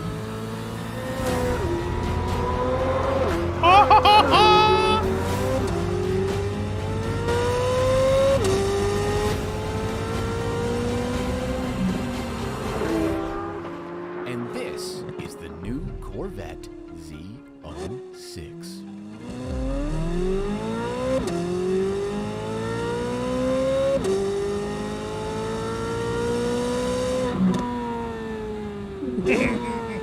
3rd gear, 90 miles an hour. You won't never get out of 2nd gear on a normal road. If you missed the memo, the C8 generation of the Corvette has experienced an engine migration. It's gone from under the hood to behind the driver. And in this, the new Z06, the engine compartment no longer holds a classic American lump of pushrods. This is a different breed, an exotic 2.6 breed. seconds. Instead of supercharging 0 the to normal 60. engine like last generation Z06, this time they've opted for an au naturel, free-breathing one. In this case, starting at 106,000 US, you can have a car with the most powerful, naturally aspirated production V8 ever. The car itself 106. is also wider That is a and literal stiffer than the steel. normal Stingray, and this one has the Z07 package, so its Cup 2R tires make it stickier, and its extreme aero makes it downforcier, and it gets ceramic brakes as standard. But in any trim, Chevy claims that the Z06 is the ultimate supercar experience. Is that so? Well, they invited us down to Pittsburgh to find out. And if you're new to Throttle House, we do car reviews, track tests, and quite a lot of messing about. So subscribe, hit the bell. Yeah. Subscribe and hit the bell. Listen to the people. A cross-plane crank is amazing, right? It's a flat-plane crank. It's flat-plane crank. So why all the fuss about a flat plane crank? Well, I was speaking to one of the engineers, and he explained to me that the flat plane crank not only allows the engine to spin quicker, but actually more importantly, it means that the intake plenum can be tuned for higher airflow rate and higher air volume. And as a result of that, they have to move the camshaft from a typical pushrod style to a double overhead cam. All of this together means that you have an engine that revs higher and makes more power. That means 670 horsepower at 8,400 RPM and 460 pound-feet of torque. Not a ton of torque, but this car is about chasing red lines, something I'm happy to do all day long.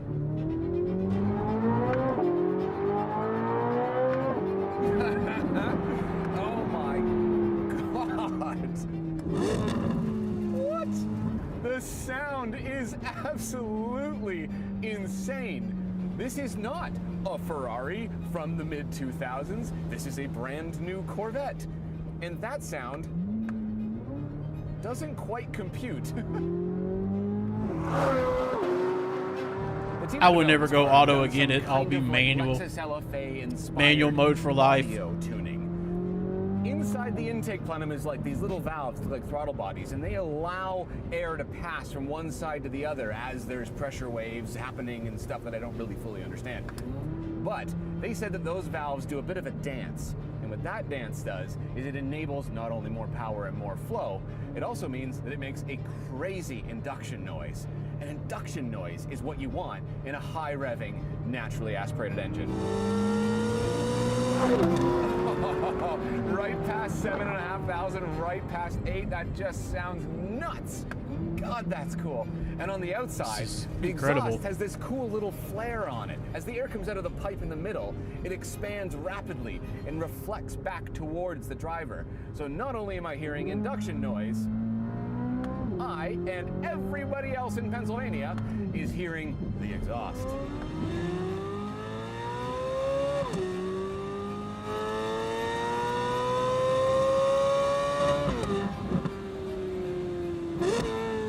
I thought a sound like that in the car was extinct.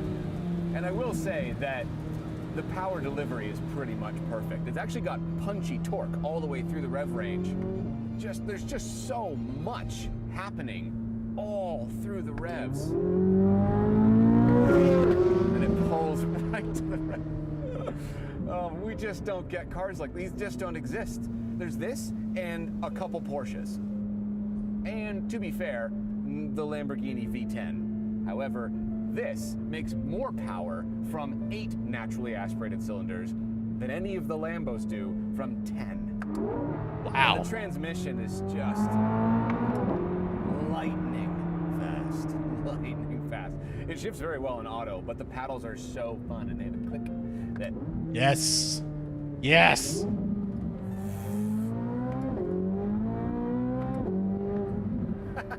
Feel the rear start to squirm under throttle there. Oh my God, what an unbelievable engine.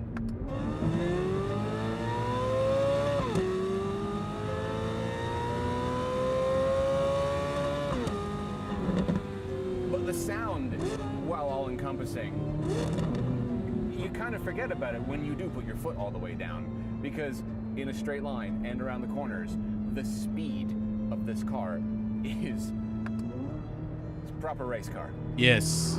Yeah. So there's no question Yes. that the Z06 is quick. And there's a tension to the response of the drivetrain that isn't present in most cars. The throttle response, for example, is up there with the quickest of any car I can remember. And the sound is genuinely intoxicating. But It sounds power and intoxicating. Sound alone don't tell the entire story. And the creators of the Z06 are making some pretty big claims with this one. So yeah, the chief engineer of the Z06 said that the goal of the car is to have the soul of a Ferrari 458 and the clinical speed of a Porsche GT2 RS. Please tell me we're going to a airport, like like this, nice. plane strip. Please tell me we're gonna max this thing out.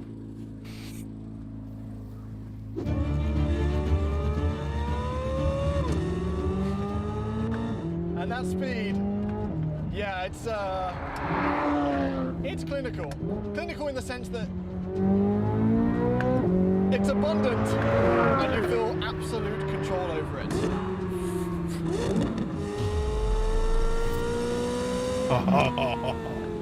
Sorry, I just had to enjoy that for a minute. So, the soul of a Ferrari, that's a big claim. We drove the F8 in the canyons and we said it danced, we said it drove pretty. This doesn't feel quite like the dance partner that the Ferrari does, and you have to give Ferrari that. They are the chassis masters. But in second place might just be GM, because even though this might not be Ryan Gosling pretty, it's more Hugh Jackman handsome. Damn right. And I'm realizing now that I could easily have used a female example for that. The She-Hulk? steering. It's not giving me legions of feedback, but it's accurate. It weights up nicely, it goes quite light in comfort mode, but still, even now, I can place it on the road perfectly. I know what the front wheels are doing, even though there's nearly no weight over them. But I was worried that this car would be just an engine, which is okay sometimes. But it is the engine. But It just my God, sounds does it so drive well. sick. I was concerned that the Z06 would ruin one of the highlights of the C8 generation. That Stingray, it's not a Rolls Royce, but it is so smooth. Such a luxury Grand Tourer. And the Z06, I want it to be sportier, I do, but I don't want it to be backbreaking. So the Z06 is 3 times stiffer than the Z51 Stingray, and the Z07 package, which this has, is 20% stiffer still. You could absolutely daily this package. It's not overboard at all. Possibly helped by the carbon fiber wheels, which are lighter, which potentially deal better with the bumps. Also helped, once again, if you got the PS4Ss. So basically, the fact that the Z07 with Cup 2Rs is livable tells me that the PS4S base Z06, if you can call it a base, is more livable still. Yes, but sir. even though it's so compliant and supple, I love it. I love that sound. there is so much grip. There is so much control. So the chassis might not dance like a Ferrari F8, and it might not hit, I can't say for sure, but it might not hit GT2 RS lap times. But the fact that GM has made a car that even gets close, and it starts with a 1 before it in its price, not a 3, not a 4, is a triumph. A 1.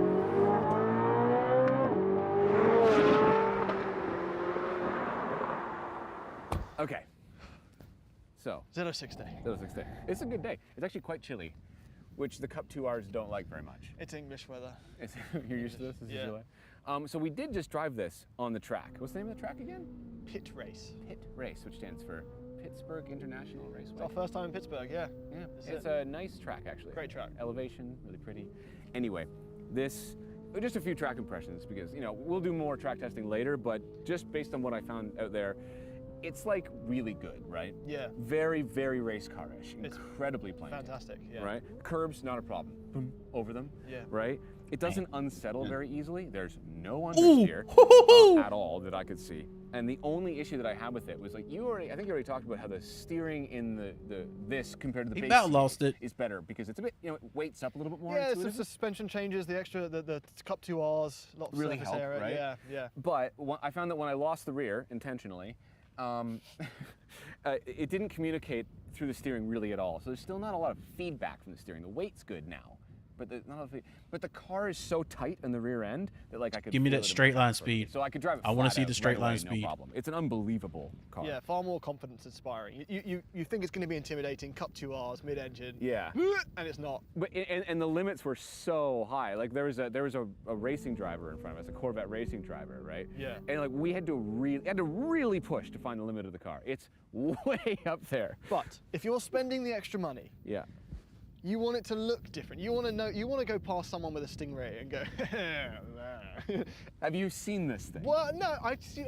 Look at that. So the Stingray can come with carbon fiber area. This is slightly different. Yeah. But immediately, it's not obvious. Sometimes I've been seeing Stingrays around. Like, is that a 06? Yeah. And then you have to wait. And you're like, oh, it's not. And the only way I can tell visually immediately is this.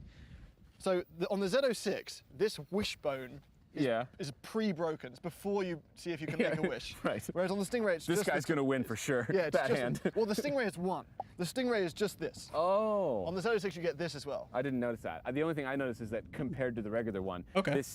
this panel's different, that panel's different, this panel's different, the whole front's different, the whole rear's different. It's Yes. got a wing, splitters, because this is the Z07. Yes. Right? Well, that's the other stuff going on. So the Z06 is 3.6 inches wider than a Stingray to make way for those gigantic wide wheels. These are 345s. Yeah. These tires need their own differential to turn around a corner. Yes, you can hear them going. They do fight themselves. Yeah. But yeah, the Z07 stuff, or Yeah. Z07 if I'm going to betray my countrymen, is the stuff like, some of the stuff you can't see. So underneath here, there's strakes, which I've realised. You've realised now that it a is word. indeed strakes. In Yeah. our tester I like how it has also- clearance. there was A that. lot of these But there's sports the cars goal don't of have everything clearance. Here is the least amount of drag, the most amount of downforce, and it's something they're really proud of because that's the goal. You don't Yes. want to be slowed down the straights, but the moment you hit a turn, you want to be. Well, you can planted. kind of feel like to be fair, I haven't driven a lot of like super high downforce cars, like really high level race cars are all downforce related. But Yeah. I swear you can feel it in the high speed corners on the track, Oh, right? absolutely. It like settles in, and you're like, how am I going this fast through this corner? I think the only ones we have tried are the ZR1 from the C7 gen Yeah. and the ACR Viper. And I could feel the downforce in those, even at our track. But this does Yeah. also get a big wang. Big wang. Big wang, and I don't, okay, can I say that I'm sure it's styled in a wind tunnel or whatever. Yeah. I don't like the look of this wing. I think there's too much going on. You You're know not what I mean? hardcore unless you live hardcore, Thomas, and that's hardcore. Okay. All right. Carbon fiber wheels, very expensive. I think they look great. You'd pay for them? Well, okay, so here's the thing. I haven't driven the car without the carbon fiber wheels. No. So I don't know. Usually, our experience with you get ultralight wheels, you see advantages in going over curbs and that type of thing, or bumps in the road that rides a little bit better, and you can kind of feel it in the steering. It was on the GT4 RS. Yeah, there was remember? the magnesium wheels. It was immediately apparent in the steering, right? Yeah, but they are. I don't know. It's listen. It's a crazy looking for car. rims. And this is Accelerate Yellow. Accelerate yellow. Should we have a look inside at the small changes? Yeah. Okay. Okay. All right. So what's different? There's a little bit more carbon fiber. Okay. All right. So. Yeah, so this one's quite optioned out, but yeah, you're not seeing a very different car to the Stingray because of the optioned out stuff. We have heated and cooled seats, which is stuff you don't really expect on a $100,000 sports car. No. Or maybe you do now. Well, we said before, this thing gets so much stuff right. Yes. Right? Like these seats are incredibly adjustable and quite comfortable. And I'll be honest, I didn't have a thought about them on the track. With all the G-forces, did you think one point I'm not being held in? And they haven't changed, so they're not more bucketed or anything from the Stingrays. No, it's funny. We asked them. We asked the engineers, like, why didn't you guys change the seats and make like a Z06 seat? And he goes like, well, they're pretty good, weren't they? We're like, well, yeah. Fair point. You're right. Okay. It's cheeky, yeah. But yeah, so we have a carbon right the first fiber steering wheel. The Squircle? Which is an option, yeah. So and it's a Squircle, but the carbon fiber with the new market, this is Z06 stuff. As I think is the carbon fiber here. Yes. But we've already had the option for carbon fiber instrument cluster on the thing, but you can get this full Alcantara, and I think you can get smooth leather as well. Just to reiterate some of my impressions from the original time we drove it, I still don't like the square thing. Doesn't bother me at all. Very much. And I asked him, I said, why did you do it? And he's like, well, you see the instrument cluster is kind of like a rectangle. I said, so well, why didn't you make that like a circle? And he said, shut up. No, he didn't say and if you believe that. No, infotainment is good. This is nice. I mean, you're very much the priority here. Yeah, the cockpit of the Stingray was already a big part of what made it feel like a supercar for sports car pricing. That hasn't changed much. It didn't need to change much. I just realized it says 70 years, 1953, 2000. Isn't it me or is Corvette always celebrating some sort of anniversary? It's always like a milestone of some kind. Well, it's wishing happy birthday to all of the owners. Well, no, not this one, you see, because they're aiming for a lower, younger, more hip demographic. Cool. Where are those people getting the money? I think that's a great question. I mean, I'm younger. I don't know about hip. I doubt I ain't hip. But I take it. I mean, I take it 100%. Yeah, you know what? This is a great car. Shall we do a conclusion? Yes. Okay. Simply put, the Z06 is an unexpected treat. Okay, We now I'm never thought we disappointed. would see a spiritual successor to a 458, but for some reason, we have, and it's from Chevy. Compared to the last Z06, thanks mostly to its mid-engine setup, this can actually put its power down confidently. And even though there were moments in the day 2306 quarter mile. Sure. No Let's run the one quarter knows mile. what the official quarter mile time is on the new 2023 Corvette Z06. Chevrolet themselves has announced that it is a 10.6 and a 0 to 60 in 2.6 seconds, but There no we recorded go. trap speed. Today, we're going to find out exactly what quarter mile time we can put down and can we beat the 0 to 60. After this, we'll check out that.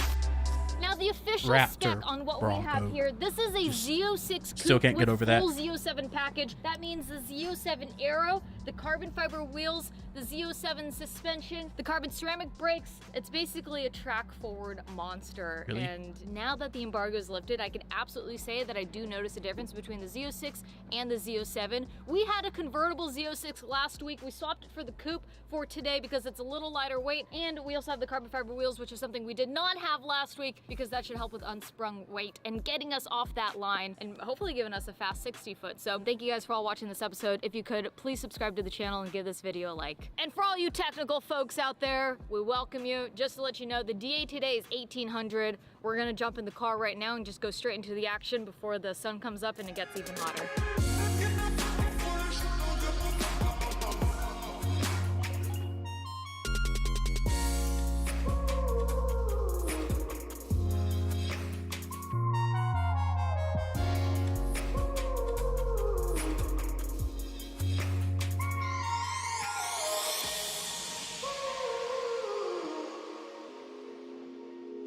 Shine her up, boys. Because it's a stock car, I'm not wearing the full race suit. I need to wear long sleeves with the helmet. But we're rocking the new merch today, Return to Life. I hope you're having a great day. All right, I want you guys to comment below now. Let me know what time you think we're gonna put down on the Z06, and let's see if you're right by the end of the episode. God, it sounds so good.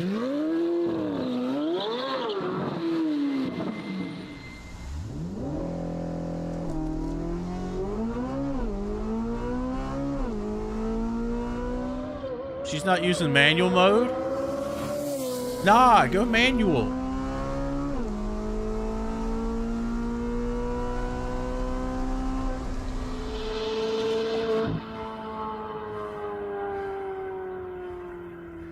Ten nine at 126. The Corvette's traction control system are very smart. I had this in the PTM Race 1. I just fully turned off traction control, period, because I've noticed even just trying to do the burnout, it was trying to get traction. So I want traction control completely off so that we can send it. Let's see if that changes the time.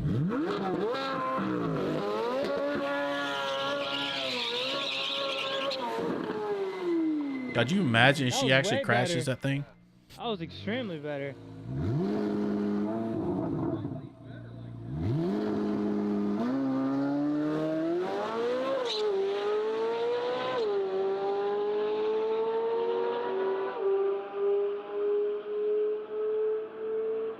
There we go. 10-7. For a car that wouldn't go into launch control mode, that was a lot I think faster. that's the way to do it. 169.60.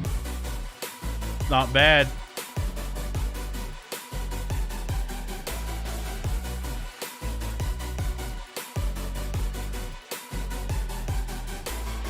So we just got off the phone with Chevrolet. They recommended something, and they have a new feature. It's called Rapid Exit.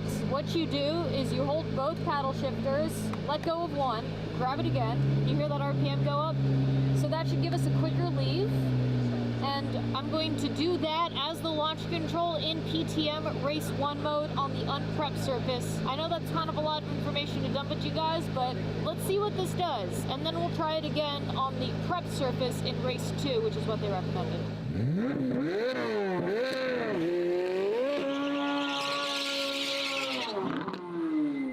Together, let go of one, hold it, foot on the brake.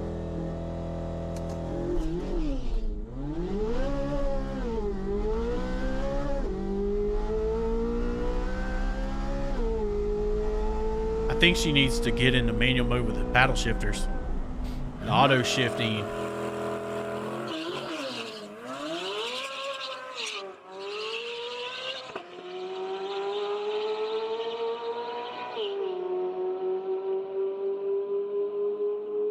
So conclusion? No prep, no work. No prep, car slow. Car slow. Well, slower. It's still fast. Think you want to run prep? Yeah, I think so too.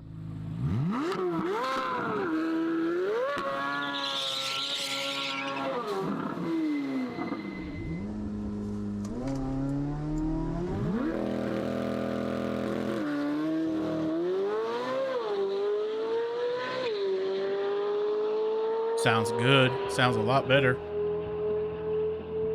16560. There we go. 1074.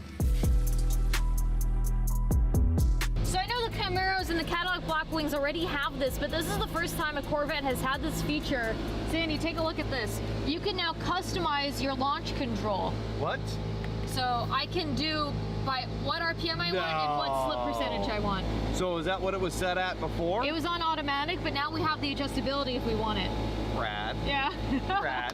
All right, GM. That is All right. sick. Yeah, all right. Also, the rapid exit feature that you guys saw me using that they walked through is also a new feature on the Z06 Corvettes as well. So a lot of crazy technology going into this car. RDA is significantly higher. We're now at 22 than what it was when they ran the 10.6. They ran the 10.6 time on an unprepped surface in the automatic launch control mode. They did it over 10 cars, averaged the medium time, and that's how they were able to come to that time. So we're hoping we can beat the time today, and that's what we're here doing. We unfortunately have California gas, so we're gonna mix in a little bit of a higher octane fuel to give us a better fueling. We're also raising the tire pressure in the front a little bit because these tires are so sticky, we think the fronts might be holding us back. So a little fuel, raise the front tire pressure, and we're gonna play with a few launch control settings and get back out there. Also, I'd like to point out that this is factory alignment. This is what you would get if you rolled the Z06 with Z07 package off the lot. This is what it gets you. So there's a lot of things we can do, like change the alignment, pull out the passenger seat, etc. But I got the hard no from Chevrolet.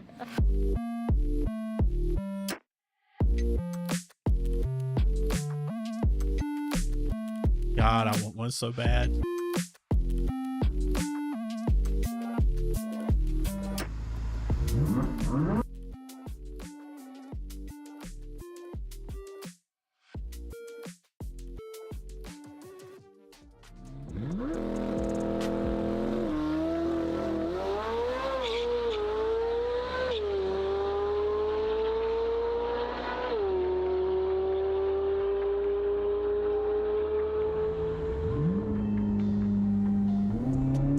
We got 4 cameras on that thing.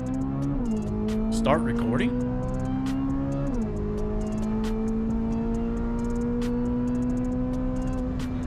I know, I saw it on the board, I was like, 10.74. It is running consistent times. Yeah. I can try again, not on the rapid exit. Yeah, try that. I mean, I could see a 10.6 all day long in cooler temps. So unfortunately, we're in the middle of the desert up here. It's pretty hot. So we've backed the Z06 into the shade. We've popped the hatch. We're gonna see if we can get those engine temps down. We came in here today so confidently that we would be able to lock in a quarter-mile time faster than a 10.6, which is the declared quarter-mile time of the new Z06, which is a fast fucking time. Yesterday, when we were racing the Z06 against the Z06 both cars. In 100-degree weather in Southern California with the fuel that we have, although we did compensate a little, we are struggling with DA. We are half of a tenth of a second off from the determined time. I 100% believe that we could beat it if we had some better ambient air temperature here. We officially let the car cool down. I could touch Very well, the exhaust good, if yeah. I wanted to. Cooler and it's air, cold, better so horsepower. We're gonna take her on the drag strip. We're gonna send her one more time.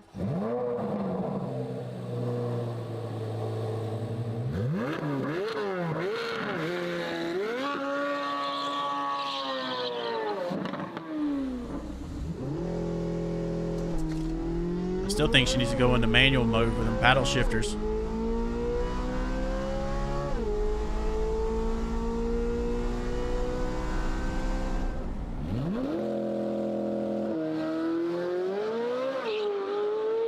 It's a good launch, though.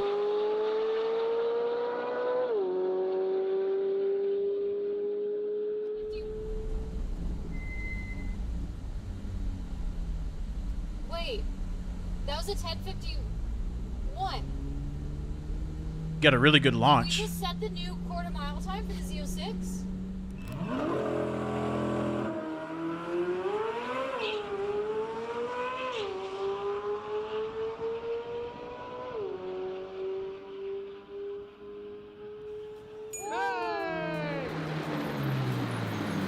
Am I reading that right? Yeah, that's right.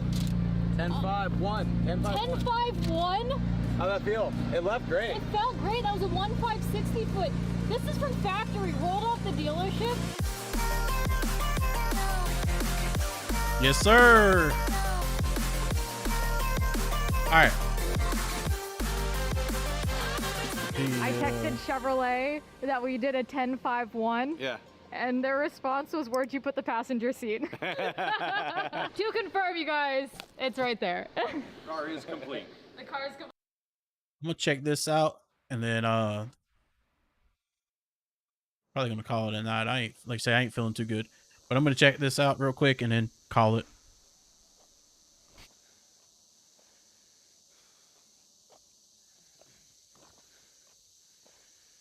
Maybe I just need more alcohol. That always makes people feel better, right? How did you not see that we were running out of fuel? Twin Turbo 6.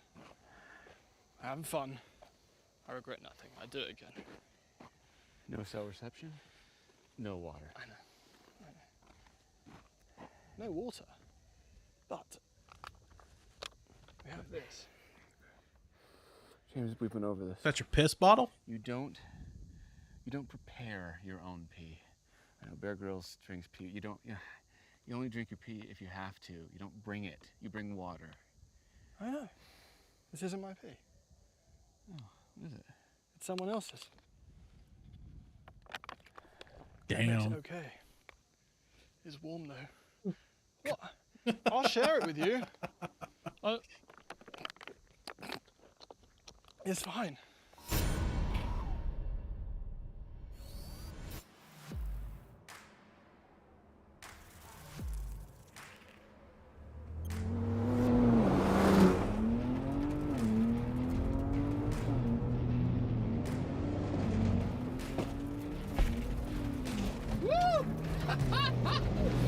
Oh my God. You're watching Throttle House. I'm Thomas. And I'm James. And this, oh my God, is the Bronco Raptor. I don't know how they let Ford and them sign off and let them have this stuff. I'd be too scared I'd be wrecked something or broke something. But can you imagine the insurance they have to have on this stuff in case something happens in their position? Palm Springs, a literal oasis in the middle of the scorching California desert. It's a resort town, home to good food, weird art, and things that James has never even seen before.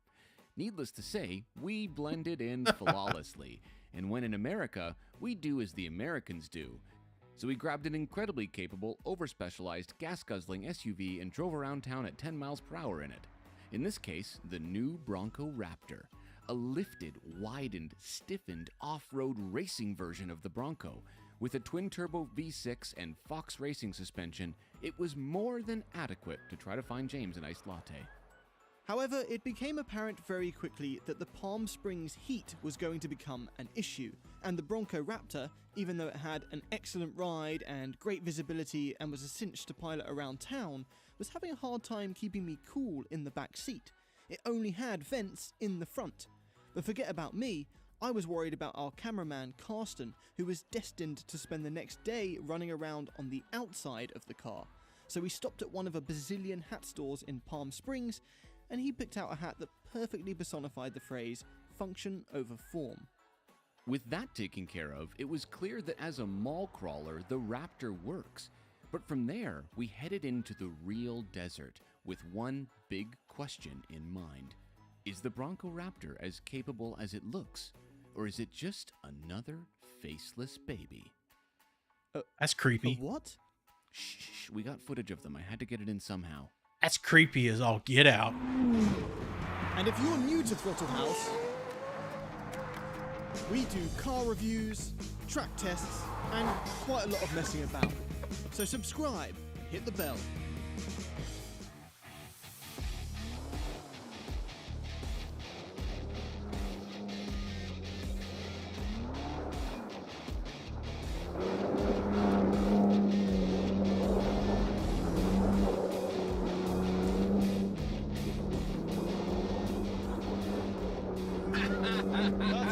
This is so cool.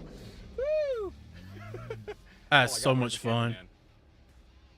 This is it. This is our life now. This is our life now. We live in a dust cloud. So Right. you can do that in a Bronco on these surfaces, but this is, it's just better. It's just This a is notch. bit better. All right, I'm in Baja mode, and I have 4 high selected, which is the default.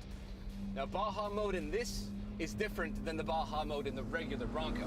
Yes. Everything is calibrated differently. But the suspension, which is those crazy Fox shocks, is just letting the car float over these bumps. And I think that's the big part of the Raptor equation.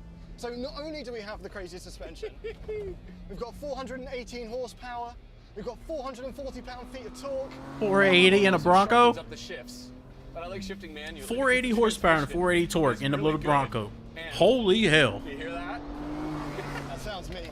It doesn't have the same trumpet? It doesn't have the same trumpet loop as the F-150 Raptor. I feel like it's a trombone. Trombone, maybe. Tromboner. I don't know. Trumpets have loops. Yeah. Anyway, it doesn't have the same kind of like V6, like VQ wail that I can hear. But it has its own flavor. It and does. It's still loud.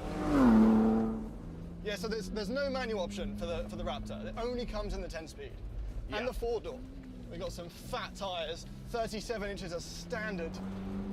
I just can't believe that we haven't bottomed out yet. Do you know what I mean? Yeah. Like, it's just ridiculous. So today, we've entered the desert. We're going to do some rock crawling in a bit. Yeah. Which is where the Bronco succeeds over the F-150, right? Yes, exactly. Because then the shorter wheelbase. Shorter wheelbase. Yeah, it's a rock crawler if you want it. The question is, do you need it? No, because this is all I want to do. This is the most fun.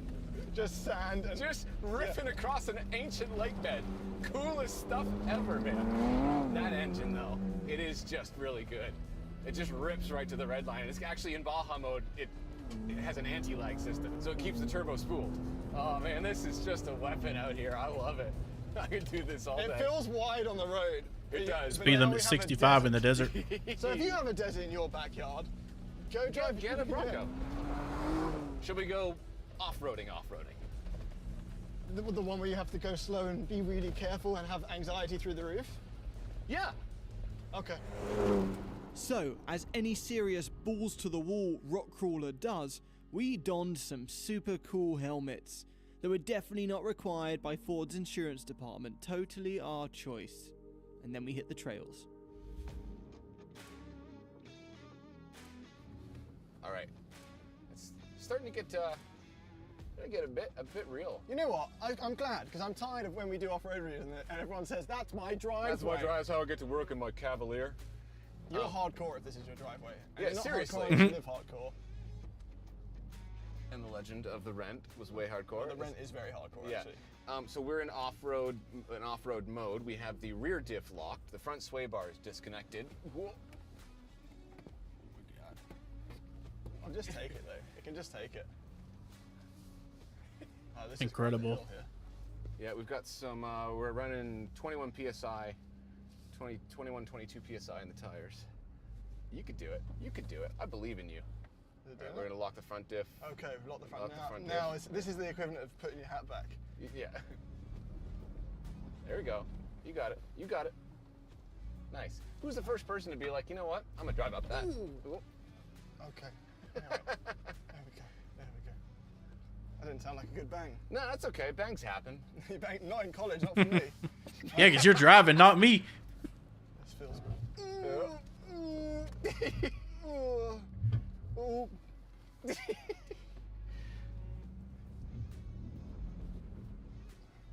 We may have broken the car. No, we're good. Oh. Okay. That's a good noise. Oh. That's a good noise. Not my car. Not my blood. That's okay. That's okay. That's what they're for. That's what those are for. They're called skid plates. Yeah. They're not called like banana plates. No, right? that's oh. Okay. Imagine, this is why. All right, hold on. I'm just gonna, if you don't mind. Yeah, I'm just gonna see what you broke. No, I haven't broken anything. Nope. Okay. Oh yeah, that's steel. That's what those are for, right? We're good. We're good. No fluids leaking. That's really all that matters. Okay. Don't forget, it's Ford built tough. Ford built tough. Now it's built rough, as you say. Yeah. Yeah. The one thing that you don't expect to account for is because the traction is the surface is loose, you end up sliding into somewhere you didn't plan to go. Yep. Even with these 37-inch tires. That is the name of the game. Yeah, we can see here. That's good. This is actually a very helpful screen. Very helpful. Yeah, you got it. No, you got it. You got it. You got it. You got it. Keep rolling. Keep rolling forward. Keep rolling forward. So it tells you exactly where your tires are going to go. Yeah, no, that looks good. I could have done with that a minute ago. This is actually invaluable, this screen. For when you pitch up high, and you can no longer see what your wheels are doing. I actually It's have actually to look at this. really cool. So in this 4 low, there's so much torque that I'm barely feathering the throttle for any of this. And it just rolls up, right? It feels like, yeah, exactly. It feels like it's rolling up. This is not a small angle, if I'm being honest. Yeah. No, it's good. It's good. This feels normal to me. This is actually my driveway. This is what it He's getting scared. It's like being in a Citroen 2CV. Around a corner? Yeah. Yeah, exactly. So, is a Bronco Raptor idiot-proof? No. Oh. Well, we broke the car. You broke the car. No, it didn't. You did. No, it's built tough. All right. Yeah, if you don't come... I'm gonna call it there. I am really tired. I say I don't feel good, but yeah, Matt, if you're still here, thank you for hanging out, bud. I appreciate it. Yeah, I'll see you guys next time. See ya.